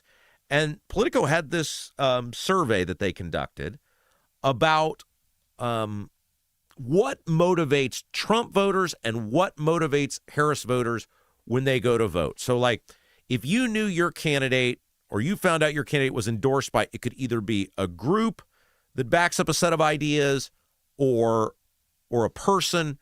What moves people, especially in these primaries? And as we said, overwhelmingly, the number one thing that moves Republican voters, Trump voters, is Trump's endorsement. And this is a rare thing that this far into a guy's presidency. And look, I basically say we are 10 years into now Trump presidency. I mean, because he was the president for 4 years. He ran for 5 years. He was the president for 4 years. He was in the news the entire time he was not president. He was one of, if not the lead story, almost daily, even when he wasn't president. And now he's been president again for 2 years. So we're basically 10 years into Trump. Usually, after a couple of years, the juice sort of wears off on the president being the guy, especially in a second term. It has not with Donald Trump. And I think one of the things we have to ask ourselves, and it goes back to that segment I was talking about earlier with Thomas Massie and his reelection and where the party's at and what it's doing in this complete subserviency to Trump amongst primary voters in many cases, is the Republicans did Trump to themselves. I think we need to reinforce that the Republicans did Trump to themselves. Trump came to power. Trump took a stranglehold on the Republican Party because people were fed up with the Republican Party. They were fed up with the lies. They were fed up with the deceit. They were fed up with the failure to follow through. They were fed up with the spending, with the growth of government, with the special interests, with the failure to reform the government. Over and over and over again, people were promised, hey, vote for us this time. Hey, we just need that office. Hey, we just need that thing. And the Republicans never delivered. Trump was a response to years of lies from the Republicans. The thing that kind of perplexes me about Trump, though, is he seems to have this, like, Teflon that often cases he doesn't follow through the same way the establishment didn't follow through. Like, look at the spending. It's worse under Trump than it ever was under Bush. Like, that is what is very perplexing to me about Trump is like the standard everybody held to the Republicans to, which brought Trump to power, he doesn't get held to. Can you imagine the stuff Trump said about affordability the other day? And by the way, that's going to show up in ads all over the country this fall. It's going to be in every swing district congressional race across the country. The stuff he said about not caring about affordability, that Iran is more important, not getting the nuclear, that stuff, that they're going to clip it, and it's going to show up in ads all over the country. If Bush had said that about Iraq, people would have lost their minds. And yet everything Trump does inside of like the Republican primary orbit, he somehow gets a free pass on it. It's amazing. Like, I don't pretend to understand. And all the politicians keep lining up behind him.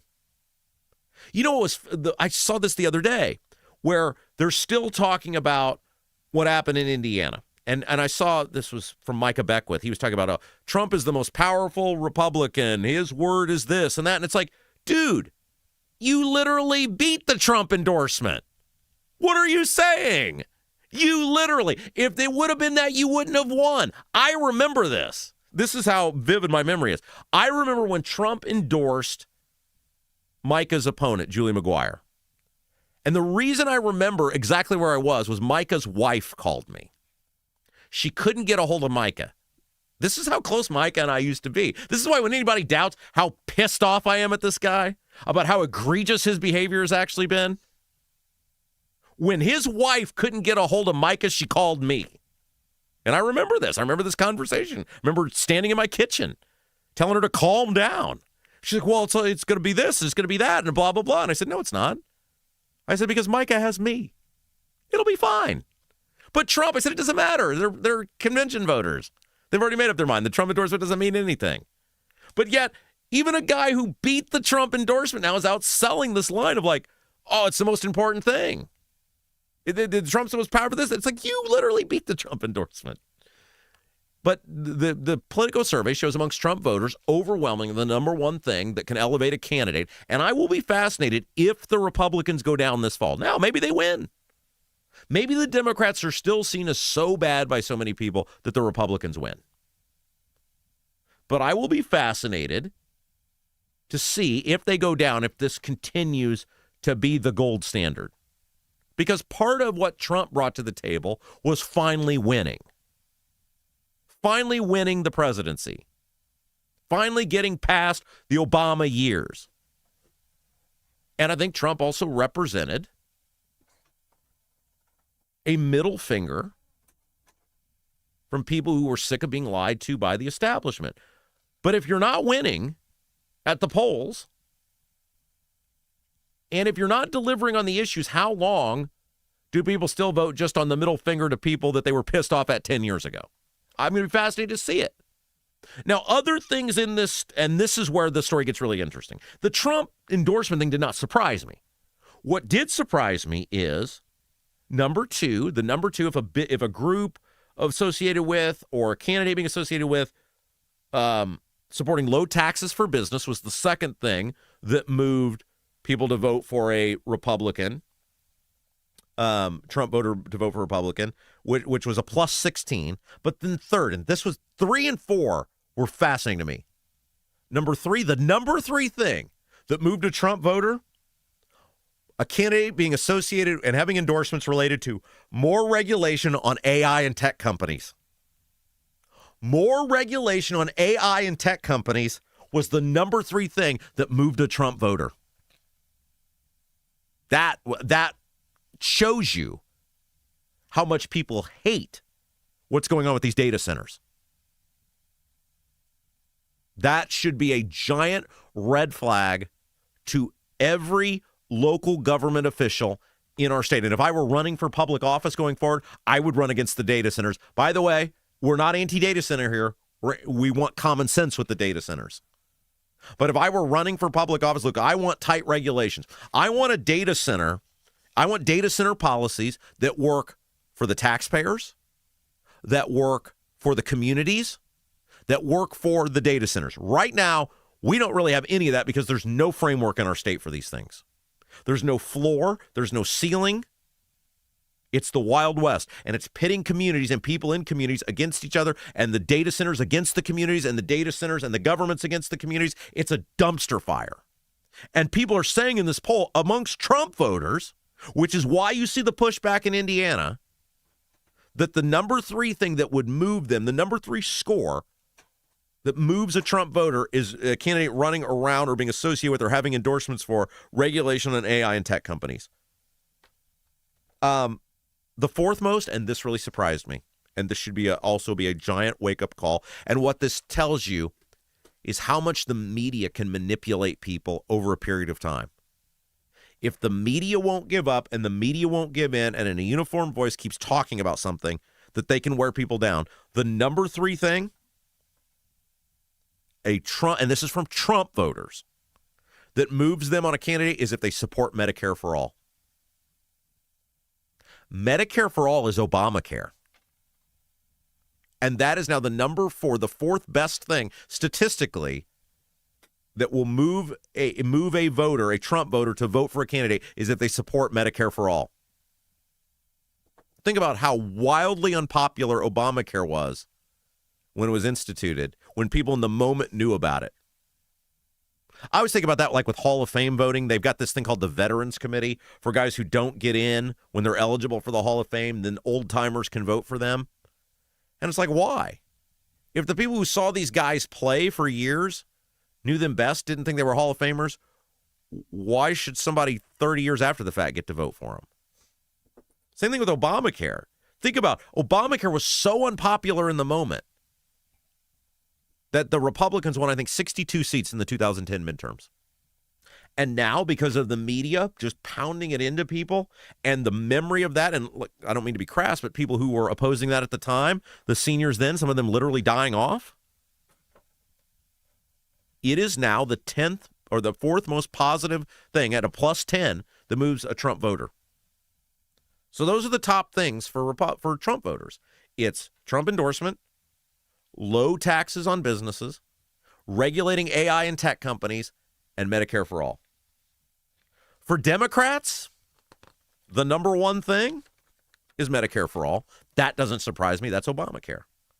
But number 2, the number 2 thing that moves a Harris voter in terms of endorsements and what they're affiliated with in their campaign, increased regulation of AI and tech companies. You are seeing, and it's almost identical to 15%. So 15%, number 2, plus 15 with Democrats, plus 14, number 3 with Republicans. People are fed up with the data center stuff and the tech companies and the giveaways. They're pissed off across the board.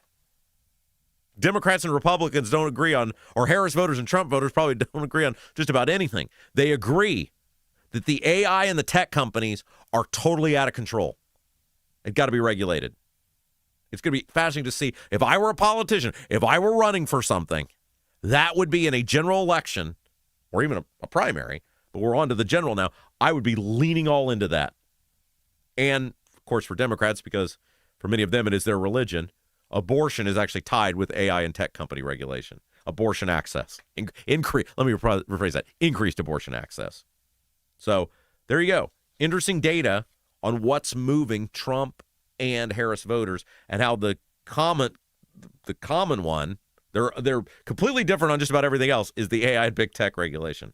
Hey guys, leaky chimney, water in the basement, cracks around the exterior of your home. Bramwell Mackay Property Services and Consultants is your authority for chimney repair, tuck pointing, foundation repair, crawl space to basement conversions, basement waterproofing, and more. Bramwell Mackay doesn't just offer quick patches. Their team of 40-year master masons and industry experts address the root cause and provide solutions that last lifetimes. Your home is one of your biggest investments. Treat it that way. Bramwell Mackay. BRAMWELLMCKAY, your masonry, foundation, and chimney specialists, BramwellMackay.com. And by the way, speaking of which, guys, one of the fine reps from Bramwell Mackay was in here with us earlier today. And guys, when we tell you about calling our sponsors, even if you don't need them in the moment, and thanking them, she was just emphatic about how blown away they were at what loyal listeners, what loyal viewers you guys are, and all the response they've gotten from you guys. You want to know how we keep a sponsor and keep them with us so we can keep a show going? What you guys have done with them.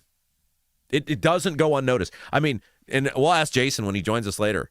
She was just, for like 5 minutes, going on about, she goes, we've advertised in all sorts of places. We've never gotten a response like we got with your show. We've never seen the sort of brand loyalty we've seen with your show. That keeps these people in the fold with us. Look, sponsors, they know, right? Sponsors know a lot of what they do. Look, if it's McDonald's advertising, now McDonald's does expect you to go have a cheeseburger at McDonald's. That's why they're advertising. But a lot of these specialty people, these like our friends at Seal Now or our realtor friend Lauren Wilson, or they know somebody's not going to go out and buy a house just because we say. They know it's over time, right? It's a brand loyalty thing. But they do, when you call these people, when you do say, hey, I don't need you right now, but when I do, I'm using you guys. Thanks for supporting Rob's show. That stays with them. And so when we ask you guys to do it, it's not like we're just trying to waste your time. It really does help us keep these people in the fold. I mean, they were looking at Bramwell Mackay when they advertised with us. They were looking at doing radio. They were looking at doing TV. They said, we've heard great things about Rob. Let's give him a shot. Let's see what works. And they said we'll ask Jason about it because he was here for the conversation. And they said, we've never seen brand loyalty like your show. So thank you guys. That really, really helps us continue to keep these people in the fold and continue to grow our program. All right. There was an interesting article in the Indy Star from Jacob Stewart that I want to talk about homeschool, kids who are homeschooled, and the lack of financial benefit they get compared to kids that go to public school or charter school or private school, and the conversation about whether parents who homeschool their kids should be getting paid from the state. I thought this was a fascinating prompt and a fascinating conversation. Speaking of which, in schools, I have a column coming out in the Indy Star. I think it's tomorrow. And it is all about referendums. And what's going to be very interesting about this is this column will be more pro-taxpayer and more anti-government than any words espoused by any Republican statewide office holder in the General Assembly, any statewide office holder or any Republican in the General Assembly. I guarantee you, the words I use, the phrases I use, the things I talk about in this column will be infinitely more pro-taxpayer than any words espoused by any statewide office holder or any member of the General Assembly.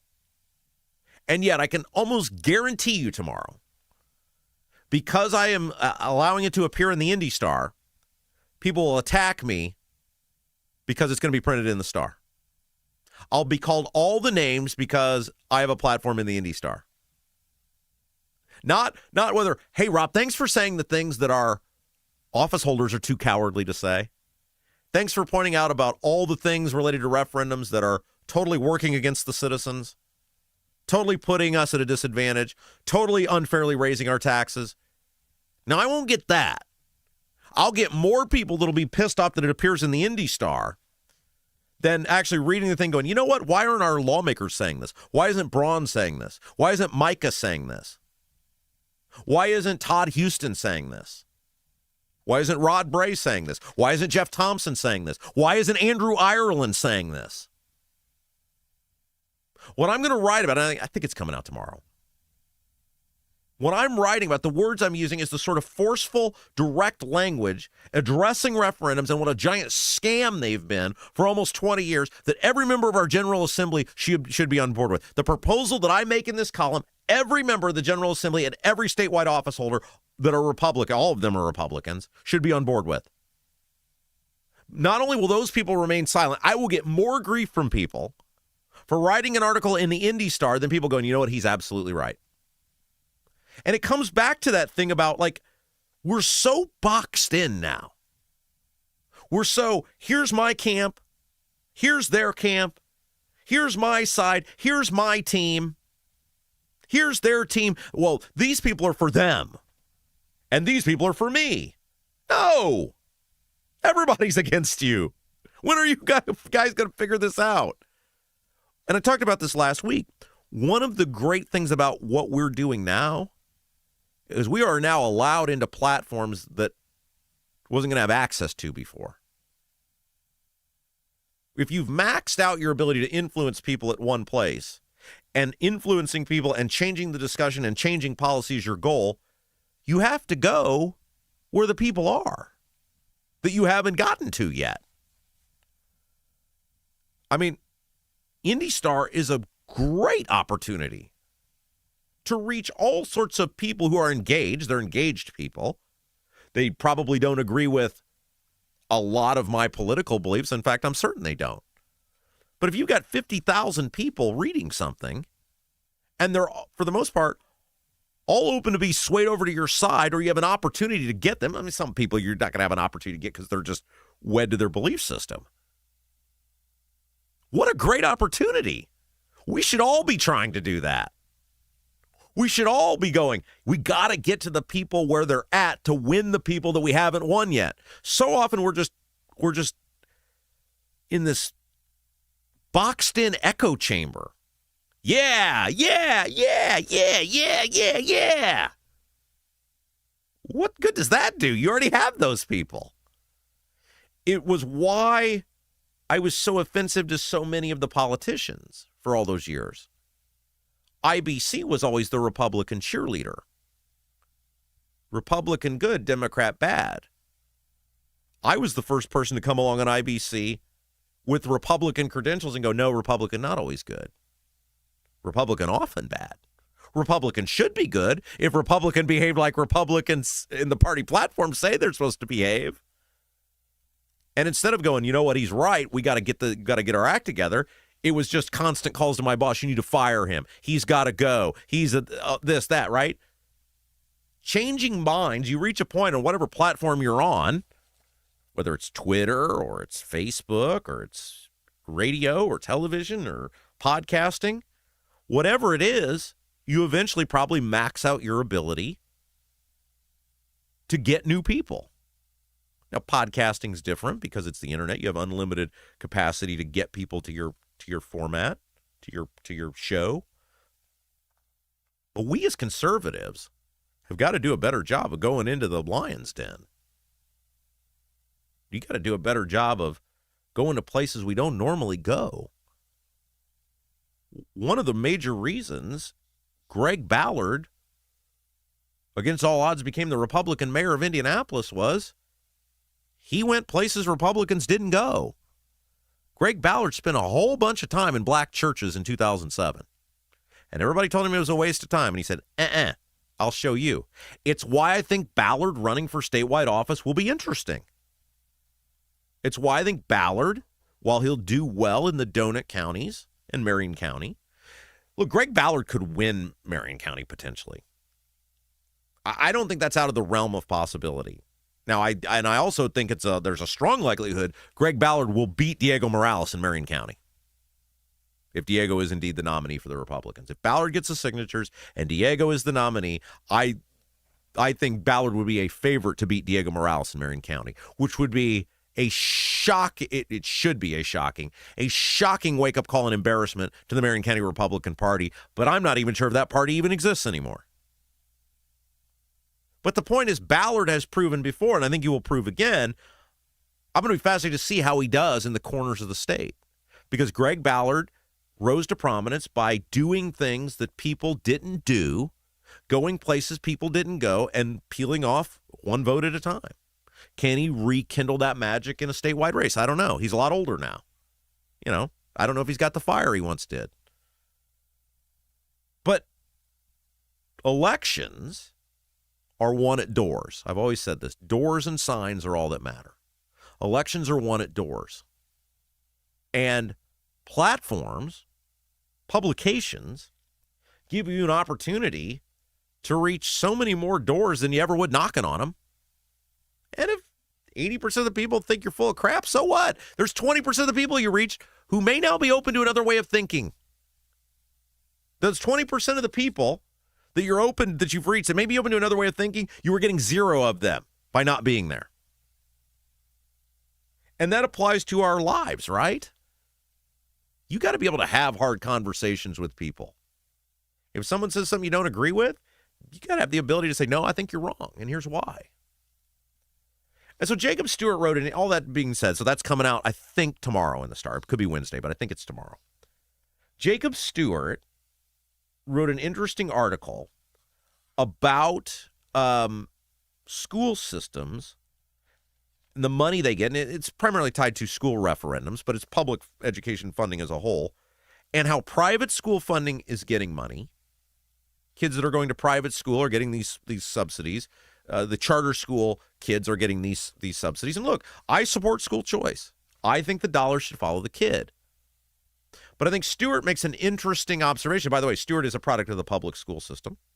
He talks about it in the article.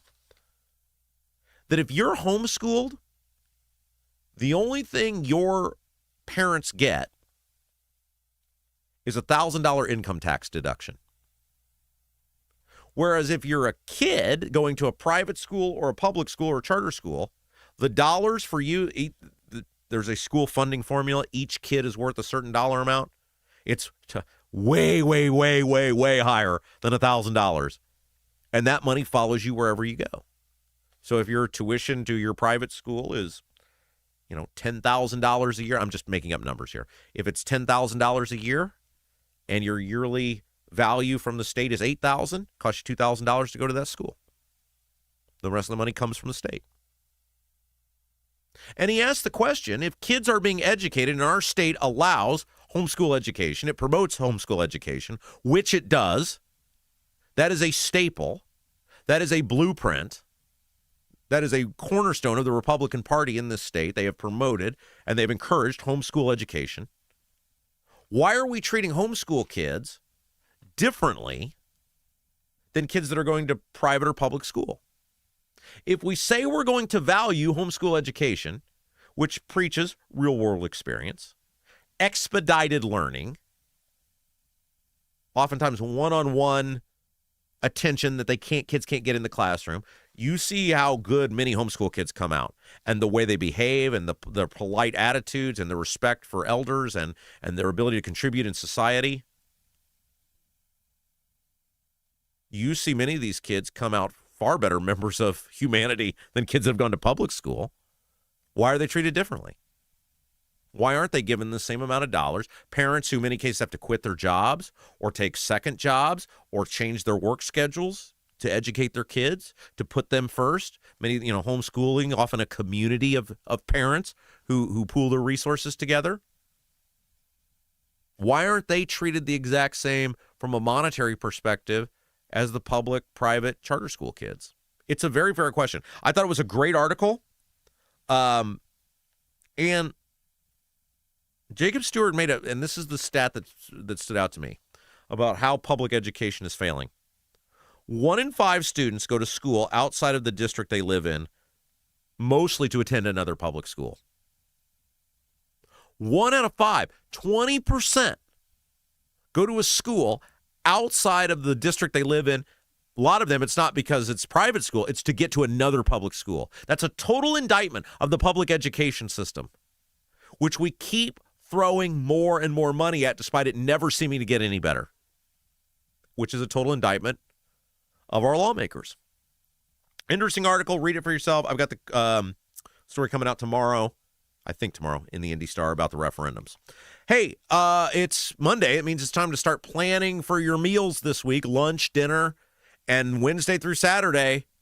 You know, our friends from Double D's Barbecue, they're open in Clayton. The owners, they're from Memphis. Dennis and Tina, their son Garrett, who helps run the restaurant with them. And so that means they take great pride in their authentic Memphis-style barbecue. All of Double D's food, cooked fresh daily. They make all their own sauces. It's all made from scratch. Double D's has week-long specials, like Wednesday is Wing Day. Thursday, loaded jumbo baked potato. Friday and Saturday are Mississippi farm-raised catfish. That's that real catfish, not the crap you get from the store. And you can get all the specials over at their Facebook page. Just put Double D's Southern Barbecue into your Facebook search bar for updates. Double D's Barbecue. It's located on 40, right near 39. Little out of the way, totally worth the trip. Or they're open Wednesday through Saturday, so plan ahead. Get there early, since all the food's made from scratch. Once it's gone, it's gone. Get the menu, the full menu, ribs, brisket, and more. DDBBQ317.com. DDBBQ317.com. Okay, we're going to take another break. We've got a lot more to get to, a whole nother hour to go, thanks to John Rust. That's right. Our third hour now brought to you by John Rust. The generosity abounds, and we'll make it worth your time, or we'll try to. When we come back, you're watching Rob Kendall Show. Right now, everything's expensive. That includes things you need around the house. If your water heater, water softener, or well pump goes out, or even if your toilet stops working, you could be looking at a major expense. Don't let your next call to a plumber break the bank. Call John at Black Sheep Plumbing. John is a Hoosier lifer who takes pride in and stands behind his work. That's why all basic services and repairs with Black Sheep Plumbing come with a 2-year parts and labor guarantee, with water heaters having a 6-year parts and tank guarantee. Call or text Black Sheep Plumbing for all your needs today and speak directly with John, the owner. 765-315-7558. That's Black Sheep Plumbing at 765-315-7558. Hi, I'm Lauren Wilson, Realtor with App Properties. I would love to get to know you. I know that buying and selling a home is a really big deal. You need a plan in place so you can succeed. And that's where I come in. If you are buying, let me help you find that perfect home. And if you are selling, let me help you find that perfect buyer. Look, we're all Rob Kendall Show fans here. That's why I'd love to get to know you. I'm Lauren Wilson, Realtor with App Properties, an Army veteran and a Hoosier through and through. Call me at 317-590-2290, 317-590-2290. Is your driveway showing signs of wear? Freeze-thaw cycles, road salt, environmental buildup like mold and dirt can all cause unsightly damage that can end up in an expensive repair. That's where Seal Now comes in. Seal Now are the clean, seal, and stain professionals that can help you protect your outdoor surfaces. Got a worn-out fence or deck? They can revive the look while providing long-term protection. Call today, 317-548-2002, or visit sealnow.com. Not only will you get a free estimate, but mention you heard about Seal Now on the Rob Kendall Show and receive 20% off any long-term sealing project.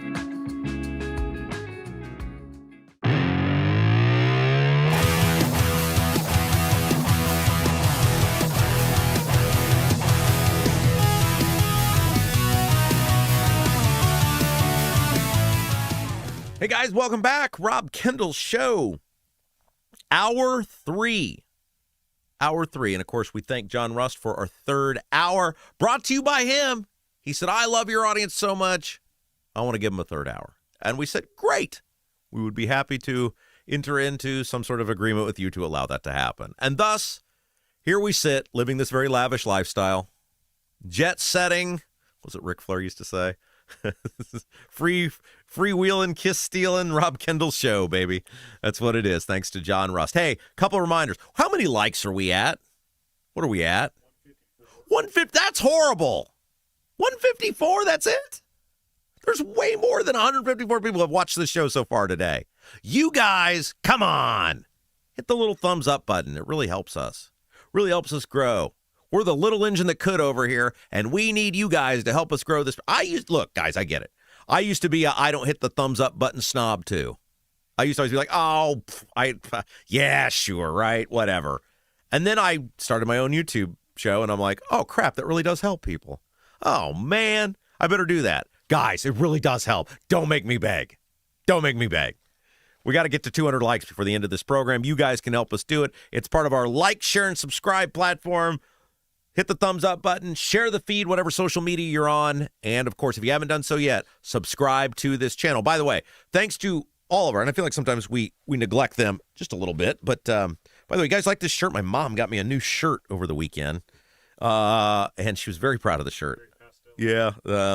I got advised. They said, you got to wear pastel colors. I go, what the hell's a pastel color? Like, think Easter. What would you wear to Easter? I was like, well, okay. So you guys, and she said, and she was very adamant, she said, tell your listeners I got you green because they wanted green. And so here's your green shirt. Said, okay, thanks. So thanks, Mom, for the fabulous green shirt. Couple of things that I wanted to remind you guys of. Live show. It's coming up June the 27th. It's at Mad Hatter Comedy Club in Greenwood. And the tickets are available at robkendallshow.com. Go to the link. Go to robkendallshow.com. The link's right up there at the top of the page.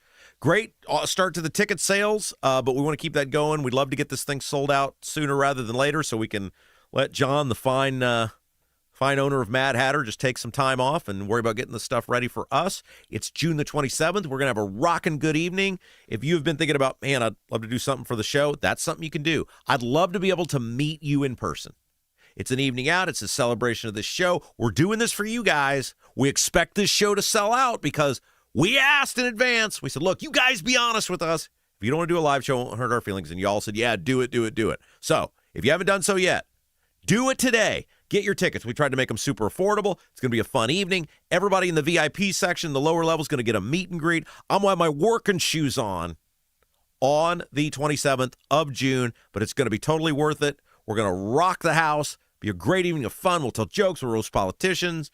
Maybe we'll sing a song together. I don't know. We're going to have fun. June the 27th. Get your tickets. RobKendallShow.com. Speaking of RobKendallShow.com, support button is up there. Thanks to our buddy Steve, who hit the support button on Sunday. Well, he was very generous. Thank you, Steve. That was very generous of you. RobKendallShow.com. If you like what we do, want to support the program. I forget to do this, right? Because we were talking about our businesses. If you have a business, like, again, I wish we had been able to film that fine lady from Bramwell Mackay who was here. She's a behind-the-scenes person. She may have not wanted to be seen or heard. But, I mean, she came in and I'll talk with Jason here in a little bit. She just, like, launched into it. She's like, advertising with you guys really did work. And it was hilarious because she's like, when we got told about you, I thought a podcast. This guy's full of crap. This ain't gonna work. And Jason will back me up on this. Yeah, she's right. She's like, I am full of crap. Yeah. She's like, I didn't know, but the guy that told us to do it is a big fan of yours. She said, no, it'll work. This guy's great. We got to do it. So she said, okay, I'll write the check. And she was blown away. Guys, advertising on this program really works, and we want to be able to get to work for you guys. If you own a business, if you know someone who owns a business, if you are in charge of a business, give us a shot. You got nothing to lose but customers through your door. Sales at robkendallshow.com. Sales at robkendallshow.com. Love to get to know you, know what you do, figure out how we can put our very loyal audience to work for you. Okay, news came down over the weekend, and that news was that the parliamentarian, we were right on this. You know how I hate, my least favorite part of every show is where I have to tell people how right I was. The parliamentarian came down and threw the $1 billion ballroom out of the reconciliation bill. So I know most of you guys are aware of this. I know most of you guys know what's going on, but we have new listeners all the time. If you're new, welcome. So glad to have you with us. Thanks for being a part of our program. The Republicans over the spring could not get border and immigration and border security funded through the Homeland Security bill. The Democrats held up. They were using the shootings in Minneapolis as a roadblock, and they said we're not funding because, of course, everything's political with the Democrats. This is one of the things that's such a shame about the Republicans being so bad. It's like, well, okay, these guys suck and they're really bad, but look what the other option is. And this is why Republicans keep winning so many elections. The Democrats are the reason Republicans win so many elections. And so as part of this, they held, they would not fund the rest of Homeland Security, which the biggest part of that was the TSA guys. And the Republicans finally gave in, and they agreed to fund Homeland Security other than Border Patrol, ICE and Border Patrol. And so they're doing ICE and Border Patrol through what's called reconciliation. You guys remember last year, that's how they did the big, beautiful bill. It's where you can bypass the 60-vote threshold in the Senate, and with a majority of senators, you can pass legislation. The rule on reconciliation, though, is it has to be done for items related to the budget. It has to be very specific and very narrow and very targeted stuff. And Rand Paul had said, I believe it was last week, we talked about this, and I agreed with him. He said, look, it doesn't matter what we do in these committees. There's no way through reconciliation the parliamentarian is going to allow the ballroom to be funded. So just like it doesn't matter. And so the way reconciliation works is any item in a reconciliation bill can be challenged. And that challenge goes to a person called the parliamentarian. The parliamentarian is supposed to be nonpartisan. Their job is essentially to be the umpire, and they basically help run the Senate on a day-to-day basis. If anytime there's an objection, there's a disagreement on rules, procedures, whatever, the parliamentarian calls the balls and strikes. Now, I think it should be pointed out, Republicans or Democrats, whoever's in power, are not obligated to abide by the parliamentarian. They make their own rules. There's nothing in the Constitution that says the parliamentarian is absolutely right and must be followed. However, for generations now, the parliamentarian has pretty much been the end-all be-all. Whatever that person says, they decide, and the parties abide by it. And so the Democrats took the ballroom, because it has thus far been in the bill. Preemptively, the Democrats took the ballroom to the parliamentarian and said, we think this violates, it's called the Byrd Rule. The Byrd Rule says that anything done through reconciliation has to be related to the budget, and you're essentially throwing this thing in that is not actually related to the Homeland Security bill, et cetera. We think it's too big, it's too broad, it should be thrown out. And Rand Paul said last week, we agreed with him. He said this thing is absolutely going to be thrown out. And it was over the weekend.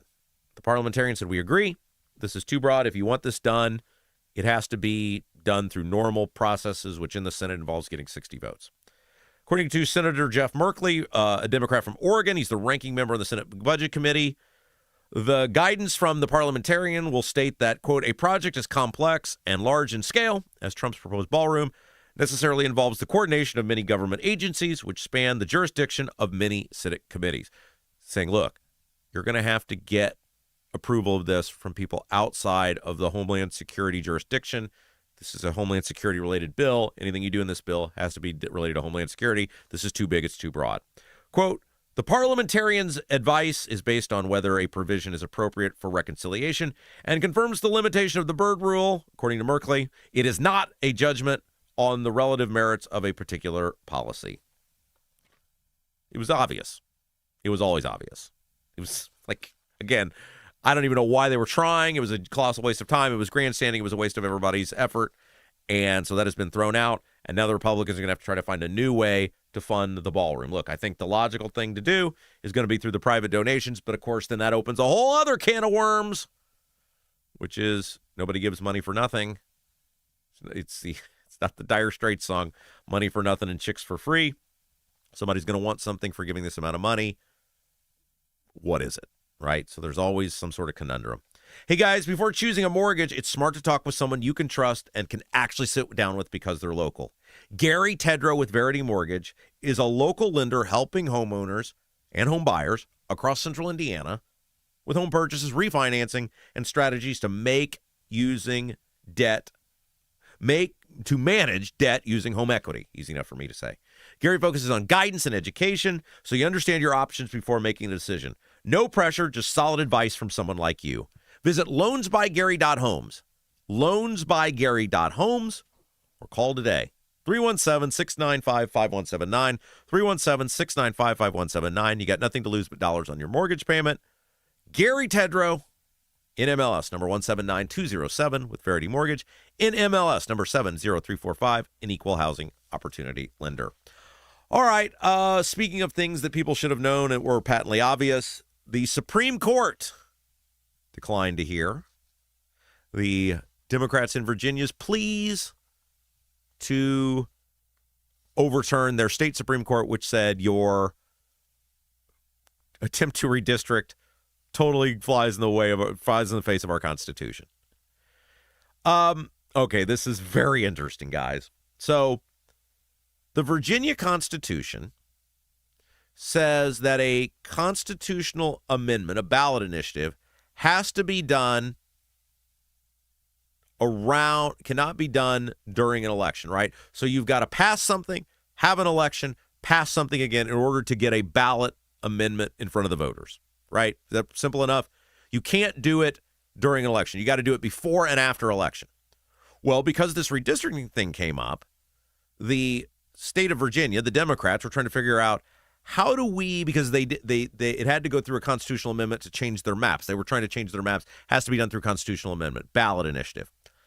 And they said, well, how do we do this? And they said, well, we got to pass this twice. Okay, let's hurry up and pass it. The only problem was early voting had already begun. Early voting had already started last fall.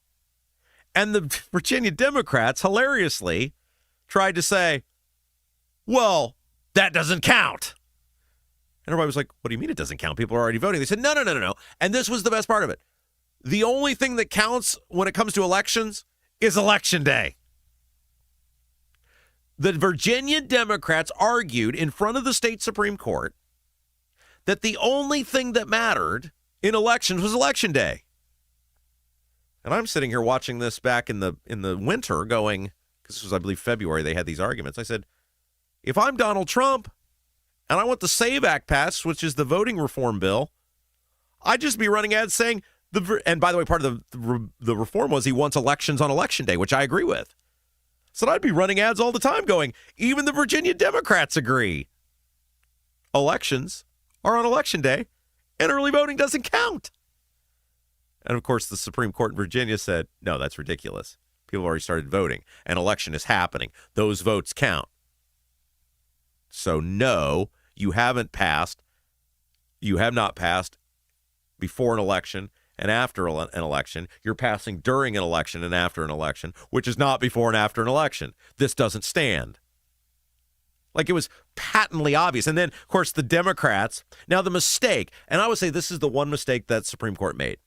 They basically told the Democrats back in February, if you watched the hearing, if you read the transcripts, if you were paying attention, they basically told the Democrats, we're going to let this go forward, this election go forward, but we're not in any way guaranteeing that it'll stand. In fact, we're probably going to strike it down. They didn't say that verbatim, but if you know legal speak and pay attention, that's what they were saying. So then the Democrats essentially said, okay, we recognize this is basically wholly illegal and will be struck down, but we're going to pass it. And then we're going to bully these judges into saying that it doesn't stand. That was the Democrats' whole game plan in Virginia. Do something they knew was illegal. They were essentially told was illegal. We'll do it anyway, and then we'll cry foul when we can't bully these judges into breaking the law. That's what they wanted. That's insane that the Democrats were like, yeah, it's illegal. We know it's probably illegal. But we think all we got to do, and this is judicial activism. When we talk about judicial activism, think about it. They almost got it through. The final vote was 4-3. And what are they doing now? Oh, these activist judges, they stole the will of the voters. No, idiots. You stole the will of the voters by illegally putting a referendum on the ballot. It was plain as day, before and after election. And I think any reasonable person would say, well, once the election starts, that's not before an election. But the Democrats believed that they could bully the state Supreme Court. This is the Democrat Party. The Democrats believed that they could bully the Supreme Court into doing exactly what they wanted. They were wrong. Good on the state Supreme Court in Virginia. striking that illegal map down.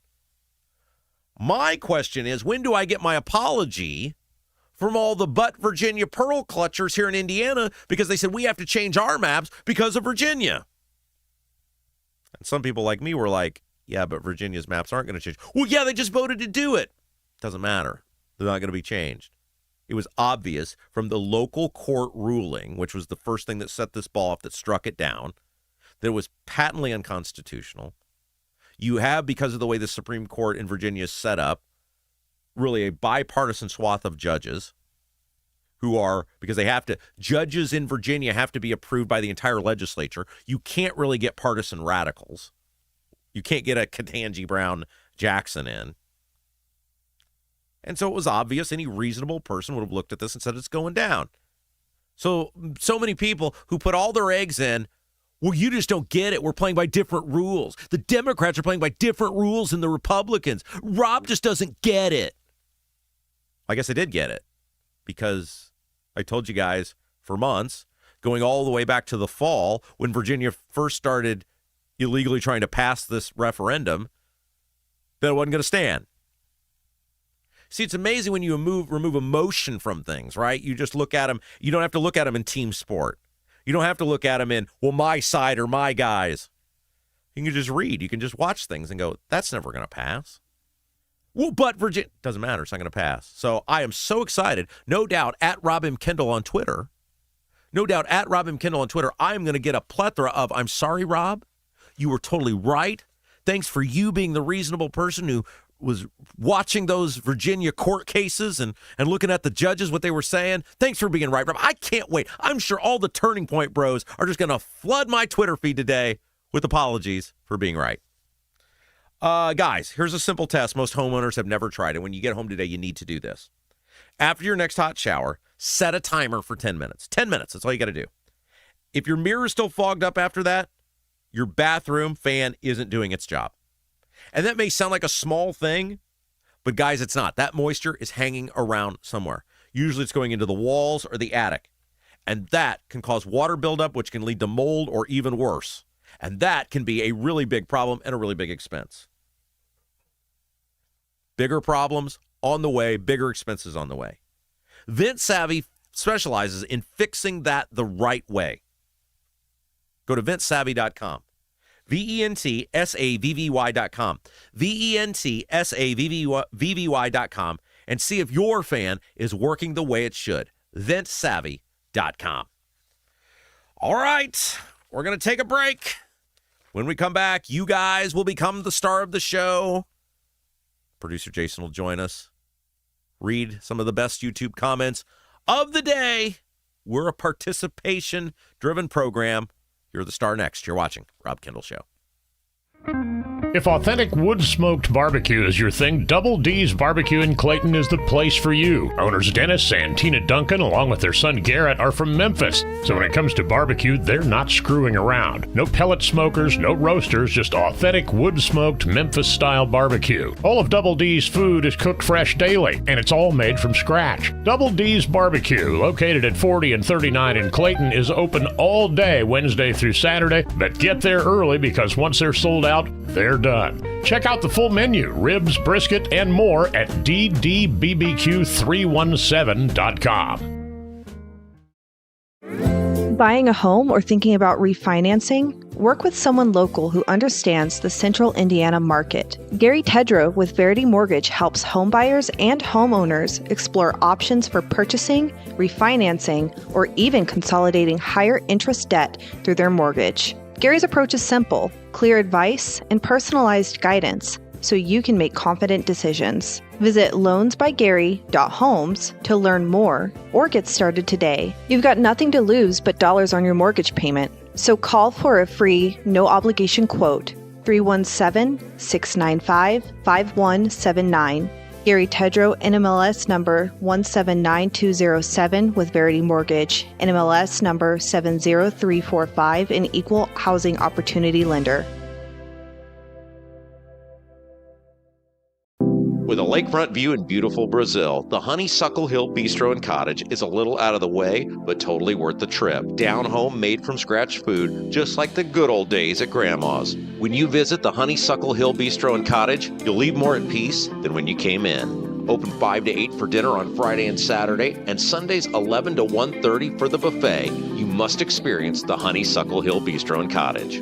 Call 812-443-3003. 812-443-3003.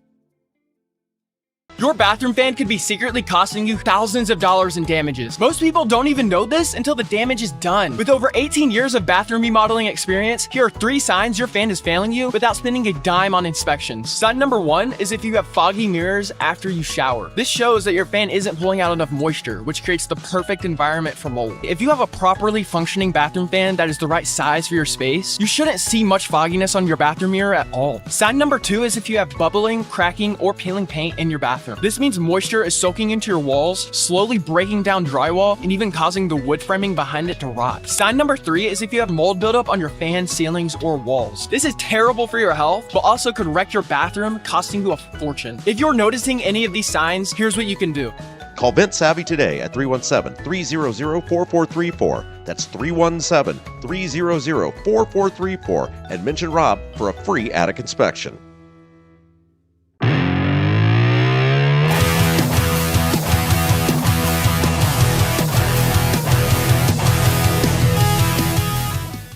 Hey guys, welcome back. Rob Kendall Show. Thanks for joining us. Hope you're having a great Monday. Just a moment here, producer Jason's going to join us for the best YouTube comments of the day, brought to you by Black Sheep Plumbing. Before we get to that, though, let me tell you about our friends over at Seal Now. Is your driveway showing cracks, signs of wear, breaks?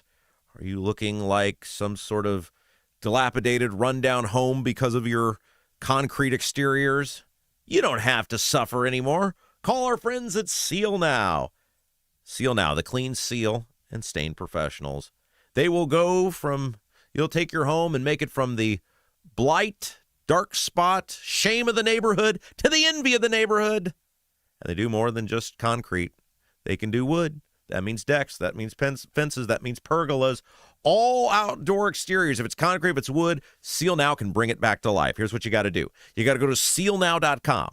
SEALNOW.com. You can check out some of their previous work there, how they brought other people's homes back to life, and you can get a free estimate. And what a great deal this is.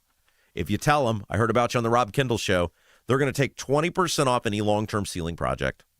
20% off any long-term ceiling project just by saying I heard about you on the Rob Kendall Show. So think about this.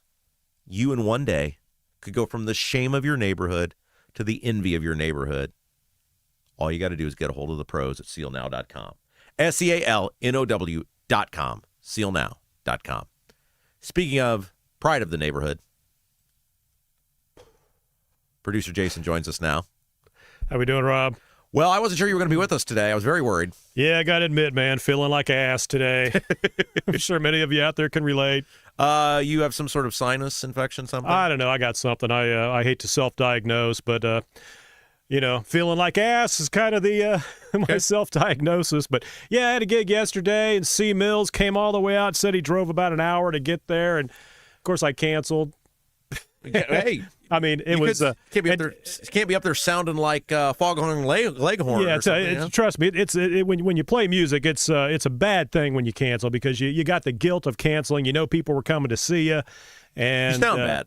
Yeah, I think I'm hoping it was a 24-hour thing, but it's man, it's been a long 24. So, but Rob is not capable yet of getting the show on. So I'm laying there yesterday like, I got to go. Yeah. Now, I can't sit here and sing, but, I think as of after today, I think I might be able to do it on my own. Yeah, we did a quick tutorial when I got in. Now, you're going to have to learn this. Just so you guys know, here's the backup plan if Jason can't make it, okay? Here's what we're going to do. So just so you guys are fully aware. I know, or think I will know enough to be dangerous on that thing that I can get the show on the air. I have faith. However, I would not be sitting in this chair. We would move the camera to Jason's seat because I would have to click all the buttons. Look, we don't BS you guys. We're not like, this is some mega operation. We don't have a slew of fill-in employees ready to come in here. It's Jason and myself. Just like if I can't do the show, Jason's going to have to be me. Look forward to you bringing the heat on those referendums, buddy. That'll happen. Okay. I'll go down and jot my Fox News headlines down and the first paragraph of each one, and that'll be the show. It'll be just like what I used to work with, so it'll be no different.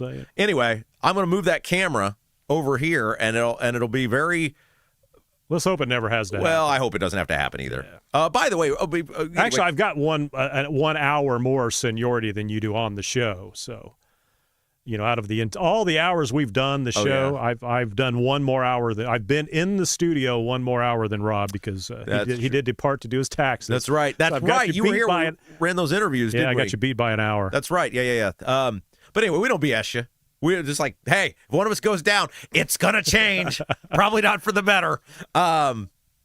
But we're glad you're doing a little bit better. But you do sound under the weather. 6:30 this morning wasn't the best time to roll out of bed, you know. But hey, we're here, and thanks to Black Sheep Plumbing, I am here with the chat. If your water heater, water softener, or well pump goes out, or even if your toilet stops working, you could be looking at a major expense. Don't let your next call to the plumber break the bank. Call John at Black Sheep Plumbing. John is a Hoosier lifer who takes pride in, stands behind his work. That's why all basic services and repairs with Black Sheep Plumbing come with a 2-year parts and labor guarantee with water heaters and having a 6-year parts and tank guarantee. Give John a call, 765-315-7558, 765-315-7558, Black Sheep Plumbing. Yeah, and those police and the firemen and the military, you get that heroes discount. So... bam, John, Black Sheep Plumbing. Absolutely. All right, so you and I were having a discussion.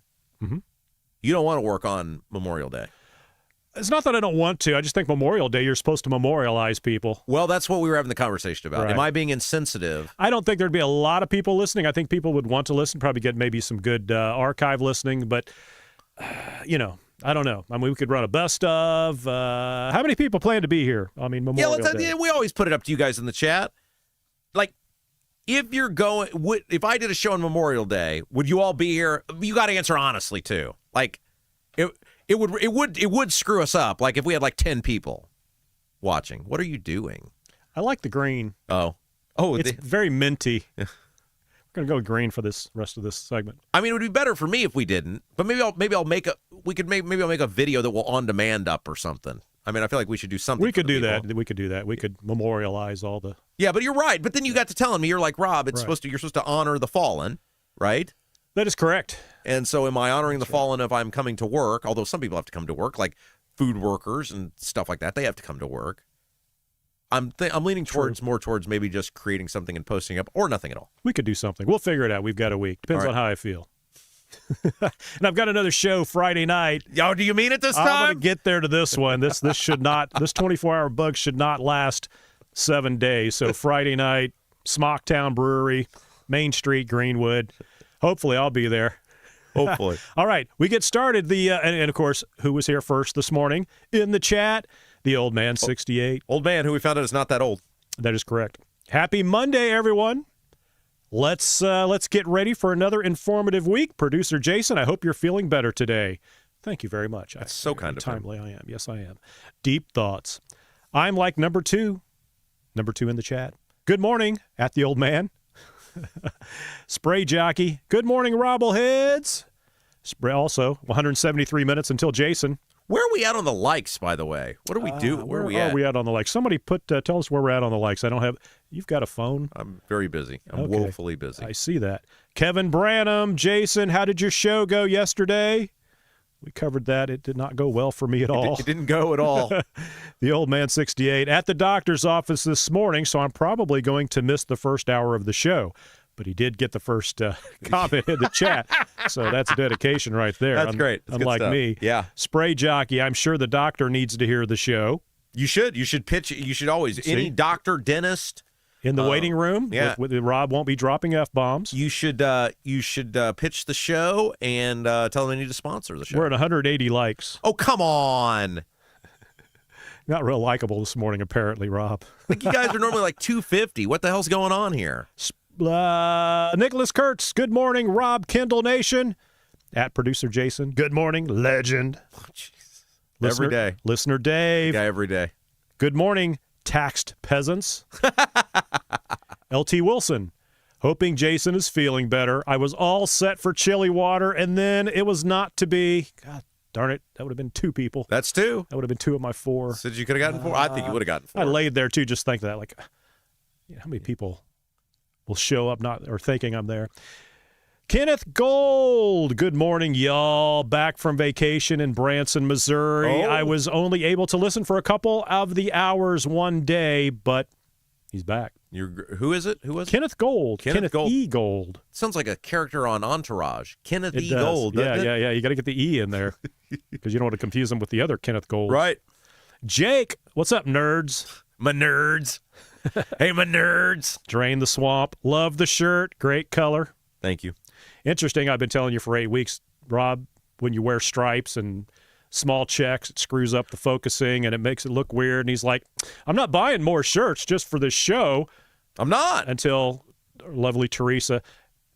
I didn't. My mom bought this. I didn't buy this. Well, I mean, okay, I'm just saying. Is somebody not going to watch? So much better. Is somebody not going to watch because I'm wearing a checkered shirt? When you wear the checkered shirts, as I told you, it tends to like start going crazy, and people like it's like an LSD trip or something, and it's just all people in television do not wear stripes like that, tight stripes. So, thank you to Mom. They're making more than I'm making. In other words, I just should have just reached out to your mother. Yeah. Don B. Approaching 3,000 subscribers. I don't think we've hit 3,000 yet, but we are approaching.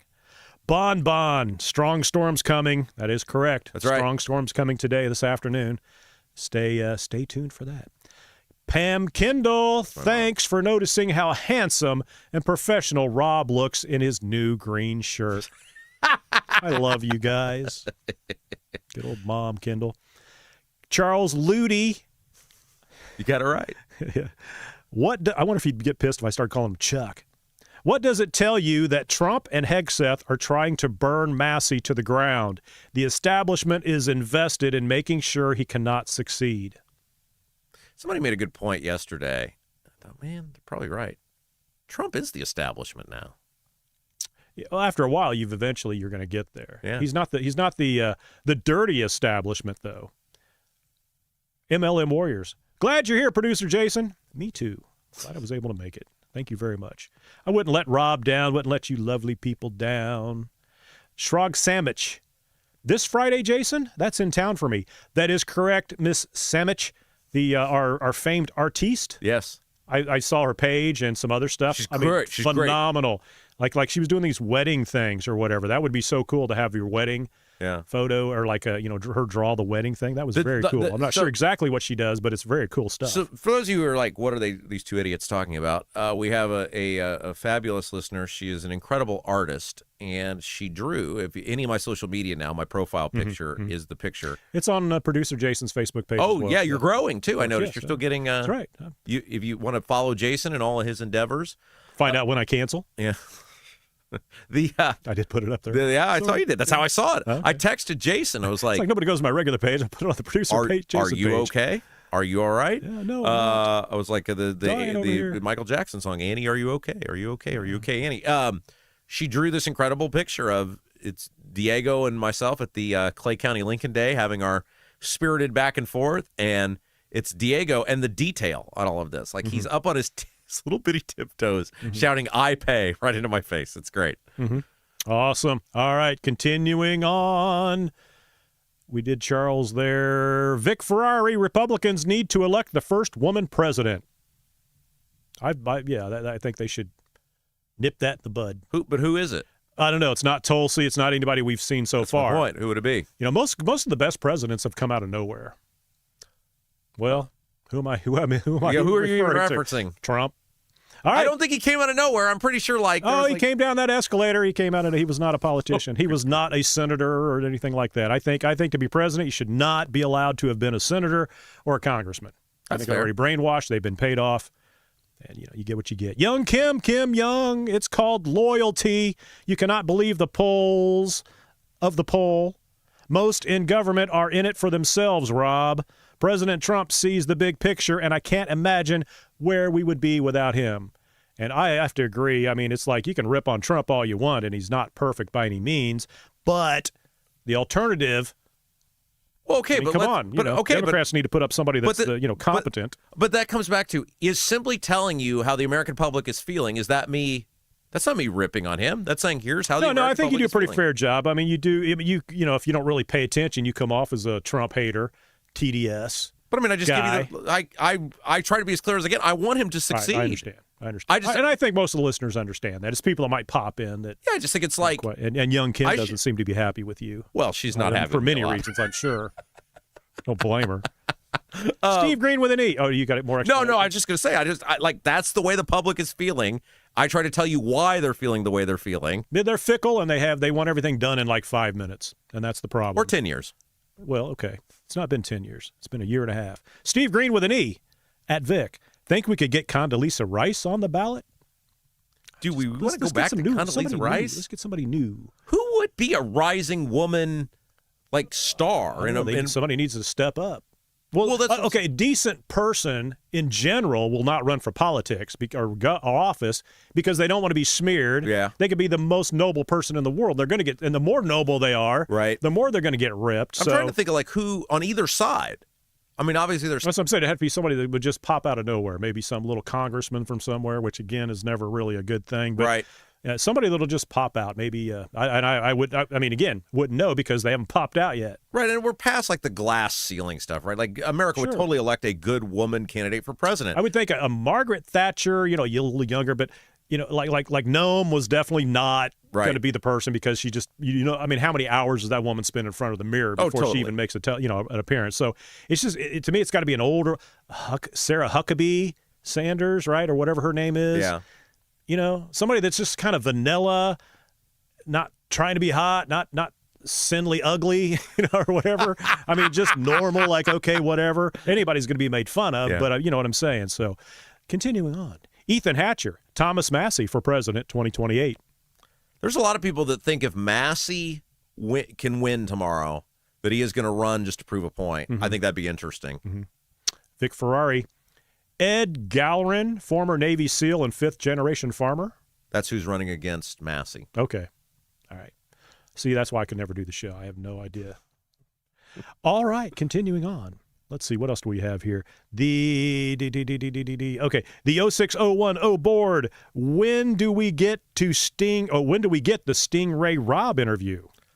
I know he was advocating for that yesterday. So, the longtime show listeners know Stingray Rob is my favorite race car driver just because his name is awesome. Mm-hmm. He's a real young dude, super nice guy. Extremely. Never does very well, though, does he? What's that? He never does very well, though, does he? Well, never finishes very well? No, I mean, he's only been in it a couple times. But, I mean, if you finish the Indy 500, isn't that pretty good? Did he finish? I think he's finished a couple times. Okay, well, let's get him on the couch. Or chair. But, it seems like a lot of work. Okay, well, send an email. Well, he's kind of busy this week. I think Stingray. You got to book that in advance. Remember me? Me? I'm on a podcast now. Yeah. Don't go to the radio station. Charles Ludy, my wife won't go to the show with me. I guess I'm going alone. Well, Rob's wife doesn't go to the show with him. I think she might come to this one. She's going to come to this one? She didn't go to the last one. Yeah. That's because she had babysitting duties, but I think she'll come. Oh, okay. All right. And continue. Okay, let's see. I told her. I said, if you don't come to the show last time, I said, I'm working you into the act. Because she'd be mortified. That was my thing to try to get her there. She said, no, I got to babysit. All right. But, okay. That's my threat this time is if you don't come, I'm going to work you into the act again. She doesn't want to be seen or heard. I can, just like running for office. It's just like you just want to stay out of the spotlight. Right. Most normal people do. Kenneth E. Gold, my voting philosophy now is that all incumbents must go. I hate both parties. That's not bad. It's just not bad. I can't argue with that. Shepard. Oh, I knew it. Shepard 94. Sean Shepard. That's got to be Sean Shepard. Okay, well, S. Shepard. Yeah. The establishment and the intelligence agencies want him gone. He doesn't vote for their big spending and government growth. Sean Shepard was one of the leaders of the property tax movement in 2007 in the state of Indiana. He, along with many others, state heroes, they should all get Sagamores of the Wabash. Brad Sowinski. I'm loving this. Does Rob have TDS? LD Stoltz. No, he's just being honest. Shrog Sandwich. Rob has Trump disappointment syndrome. Oh, that's interesting. I think Schrog, you nailed it right there. I think that's a lot. It's like we get tired of apologizing. Well, not apologizing for him, but explaining his actions. Right. Well, he's doing it this way because, have you read The Art of the Deal? Yeah. Let me explain it to you. We had somebody on Friday Jason and I met with, and we won't name this person because they're not like a public figure or whatever, but this person was talking about Trump, and they said, I voted for Trump this past time, and they just said, they're like, can he just stop talking? Remember this meeting that we had? And this person was not like mad about it. They're not like super political. They were just like, can he just stop talking? Because they said every time he says this stuff, I'm like, you're just making it worse for yourself. And I thought, I think a lot of people feel that way. I think everybody loved the fact that he would be on, doing the 2 and 3 hour marathon, and it was pretty cool years ago. Yeah. But now it's kind of like, you're just spinning your wheels here. Once you're the president, people expect behavior to change. Mm-hmm. The rallies were awesome, though. As someone who went to a whole bunch of them, they were freaking awesome in 2016. All right, continuing on. Okay, I was just looking at some of the accolades towards me, but we'll leave those. What? Mad Duck. Does anybody else remember when Obama was president and all those corporate CEOs were getting fired, but with big bonuses and perks forever for running a company into the ground? Same thing that happened under Bush. I remember that. That actually, not to get too far into it, that actually really was one of the big nails in the strip club industry, because I remember that happening when they were talking about all the executives that were going to like Vegas and everything. Oh, yeah. Back in 2009, I guess it was, when we had the last crash, and it did not look good for these guys to be out partying and doing all that stuff. Well, up until about then, even up on, say, Pendleton Pike, you would have guys in ties, shirt ties or whatever, business guys, that would go have a drink at the strip club on Pendleton Pike, right? There's several of them. That's why they're all on Pendleton Pike, because they were getting the guys from Fisher's and Castleton and all that to come down. And they would put it on their company cards and write it off. Really? It was acceptable. It was not a big problem. That's back when they used to have the buffets and all that stuff at the strip club. Yeah. And because those guys would come down and they'd come down for lunch, or they'd come down right after work, or they'd come down at lunch and stay until after work. Yeah. And that just completely vanished, because a lot of companies like, okay, no more entertainment write-offs, or they've got to be extreme validation and things like that. That, and then the smoking law really was the second. Okay, let me ask you this. Do not name, there's one person I'm thinking of in particular, but do not name this person. All right. But you probably used to see people like you knew that would come in. I would text Rob, and that's why you're saying that. Like, didn't you? Yeah, I would text Rob, guess who's here? Yeah. Was that awkward? Like, what was the rule when you would see somebody you knew? Because it's like... okay. I thought you talked about politicians who didn't know me. But no, I'm saying there was a couple of people that we knew that like you're not going to believe who's here. Yeah. And the couple of them made eye contact with me. Were like, because I would never tell anybody I worked at it. Yeah. It was like a hush thing, and I'd be standing there just, hey, how you doing, man? So like, what's the etiquette with that? You just act like you don't know them? They're very nervous. It's funny. It depends on who it is. There's been people I've hidden from, kind of because I didn't want them to be embarrassed. Right. I'm like, just whatever. But then there's people. Hey, say the wife. It's not a brothel. No. It's all good fun. Billy M4W. Parents that homeschool should get something, maybe a property tax break. If the family rents, give them an income tax break. Yeah, I thought that article Jacob Stewart wrote, I thought was pretty interesting about, and I think he makes a pretty good case. If we're going to say homeschool is a valid way to educate your kids, then everybody should be on the same playing field. Brad Sawinski also says some parents are not geared to homeschool. That is true. You'd have people taking the money and buying their drugs. Yeah. So how do you, I mean. Well, like your son took. Right. But I didn't use any money to buy the drugs. But it's like, we could have used some assistance. Yeah. But it was a choice of, just didn't want him in the school, so you just took on it's not that expensive, really. I mean, but the fact that the school's getting the money for him and he's not there, that's what's wrong. But it's not. I mean, my favorite Vaughn not story, that expensive, because you can do so many more things with homeschooling that you would not do in school. The TV becomes an instructor, not the sitcoms or anything, but there's so much educational stuff on, and then you quiz them about what they just watched on the Discovery Channel type of thing. Yeah, I mean, it's my favorite Vaughn story was when he went back to public school. Mm-hmm. And he was like 14. That was in Noblesville. We moved to Noblesville. Yeah. He wanted to play football, and he was like ninth grade. It's like, man, I don't know how this is going to go for you. I'm not quite sure where we're at. And we went up there and put him in, and then the first parent-teacher thing. I think it was the math teacher or English teacher. It was like, he's just, an exceptional child. We really love having, Vaughn. It's not his name. It's his different name. In the class and everything. I'm like, well, I just got to, is it, he was homeschooled. He's never been in school. Is he doing okay? And like her jaw just drops like, no, he is top of the class. That's all I need to know. Thanks. And remember he played football. This is when teaching thing. This what nothing to it. This is when Shockey was big in the NFL, and Vaughn had the long hair, and I think he thought he was going to be like Shockey with this until he got hit a few times. Yeah, he's like that. F this stuff. I'm out of here. Yeah, this school thing ain't for me. Shrog Sandwich. She actually does like your shirt, Rob. Oh, thank you. Mm-hmm. Let's get to some. Let's freewheel real quick. Let's before freestyle here with the latest. Go ahead. Real quick before ahead. you do that, I'm running a little bit behind on thanking people today. Hey, we want to thank Lauren Wilson, realtor with @Properties. She has done a phenomenal job of supporting our show, being behind us. She loves you guys. She's an avid viewer of this show. She's actually got a brand new ad out too. You guys can see. Did you guys notice the brand new Lauren Wilson ad today? Look closer next time. Lauren Wilson with @Properties, 317-590-2290. 317-590-2290. Whatever phase of life you're in, whether you're upsizing for a growing family, you're downsizing for retirement, all points in between. Lauren Wilson is a Hoosier lifer. She's a military vet. She'd love to get to know you and your story because that's a big part of buying and selling a home, knowing the story of the people you're helping in the process. Tell Lauren Wilson your story. Lauren Wilson with @Properties, 317-590-2290. All right, now I lost my place. I was going, let's see, somebody, okay,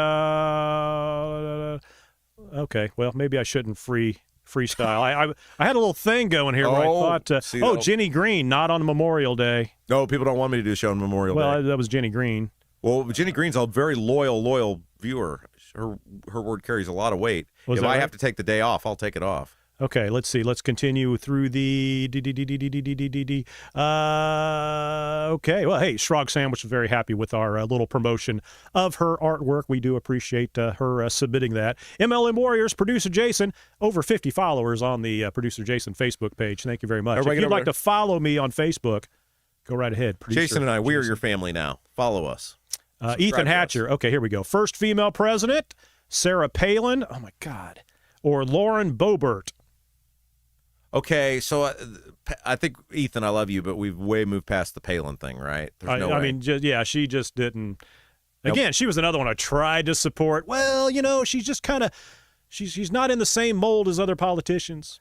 She's still kooky, though. She's still kooky. Boebert getting frisky with that guy in the theater is going to hurt her, right? I mean, appeared pretty liquored up. And that's the problem. If you're going to be a female, you're going to run for president, you're going to have to be squeaky clean. Yeah. Because they're going to go at you. Not right, but they're going to go at you. Here's also a fair question. In the modern era where everything's on the internet from the time people are teenagers, who's going to be able to do that? Well, from the time they were teenagers, but that's a certain age. Like, for instance, when you were a teenager, you were on social media. No, I didn't have social media. Well, okay, but it was there, kind of, right? Wasn't it? No. Then that proves the point. You could run for higher office and you would have nothing from high school on social media, see? People older than you, you're young, you're 45. People that would be running for president. I'm not 45 years old. Oh, well, I'm younger than 45. Okay, well, do not age me. Okay, so people running for president, 55, 60, 65, their social media is not an issue unless they've been a moron and done something in the last 20 Right. But that's what I'm saying. Like the younger people, right? All those people are going to be. It's like tattoos, though. By the time those people get up into, everybody's going to have dirt on them, and there'll be no. Yeah. So that's the way you got to look at it, Rob. All right, let's I think see. also if you just lean into whatever you did early on, it just takes away people's ability to call it as dirt, right? I mean, now if you're like a Swalwell, that's one thing, but like people just doing stupid stuff or whatever. All right, so we'll go ahead and made it through the chat again. That's so. Oh, listener Dave, did Rob or Jason sign the wall? No, we didn't sign the wall. That's actually a temporary wall. That's why you still see the split seams and all that crap. That was kind of let's see if this how do we do this? And Ethan and I did that, and it was like, okay, that's the way not to do it. We'll do it differently next time. Yeah. And we're actually going to use, you can't see, but we're going to use that wall, which the room is a rectangle, and we're using it sideways, which was the absolutely wrong way, but this wall was blank and it was easiest to get the stuff up there for right now to get on the air. But we're going to build, because there's a window over here, we have to build around, frame it up and all that. So we're going to do that. Then we'll have the long ways room. Everything will be a little different. We'll still have the brick. Won't see the seam. And we got some really cool ideas for some lighting and stuff like that behind it. But in case you didn't know, Rob, I've been sick. Yes. Haven't been able to get to that. Powering through. Thank you. Powering through. And that's going to do it for the, okay. And speaking, and we'll leave it with this, John Rust, of course, paying for our third hour. Yes, thank you, John. Certainly appreciate that, John. He's the best dude of sauce. Next thing you know, Rob's going to be on for 7 hours. How many more rich friends you have, Rob? That'll do it for the chat, brought to you by Black Sheep Plumbing. Give them a call. I'll be back tomorrow, God willing. So long, everybody. Hey, guys, masonry color mismatch, previous repair catching your eye, not happy with the brick color in your home and ready for a total makeover? Bramwell Mackay Property Services and Consultants offer specialized masonry, staining, and recoloring. Whether you want to seamlessly blend repairs or completely transform your home's exterior. You guys want to build something new? Bramwell Mackay's 40-year master masons design and construct custom patios, sidewalks, outdoor summer kitchens, archways, entryways, and more. Bramwell Mackay, BRAMWELLMCKAY, BramwellMackay.com. Beauty built to endure. All right. You guys were awesome today. How many likes do we have? 96. Oh, come on. Come on. 4 likes. 4 likes. By the time I finish this very pithy thought, I'm sure we can get to 4 likes by the end of the show. Hey, guys, I want to thank you again for another fabulous day. Again, we grow, we succeed based on you guys. We are totally at the mercy of you, our fabulous audience. So, again, the things that you can do that really help us throughout the course of the day today. Number 1, like that feed as we talked about. Number 2, once we're done here today, share the feed. The show is there. Everybody can hear it in its entirety. Pick something you really liked in the show. Share it. Post it up. Say, here's what Rob talked about today on the Facebook, on the Twitter. And, of course, if you haven't done so yet, please subscribe to our channel. We're getting so close. We're so close to those 3,000 subscribers. Also, don't forget, robkendallshow.com. We got the live link up to get your tickets to the live show, June the 27th, Mad Hatter Comedy Club and Event Center in Greenwood. If you're like, what can I do for the show? That's what you can do for the show. Get a ticket to the live event, and that'll be for you, too, because it's going to be a rockin' good time. We're going to knock your socks off. Come hang out with all the other fabulous, loyal, amazing viewers and listeners of The Rob Kendall Show. And, of course, we've got the support button up there as well. Bam! You guys are awesome. You guys are the best. Thank you so much. All right, that is going to do it for us today. Thank you again so much to producer Jason. Powering through. Great job as always. You are the best damn listeners, damn viewers in the entire world. For producer Jason, I'm Rob Kendall. You've been watching. You've been listening to The Rob Kendall Show.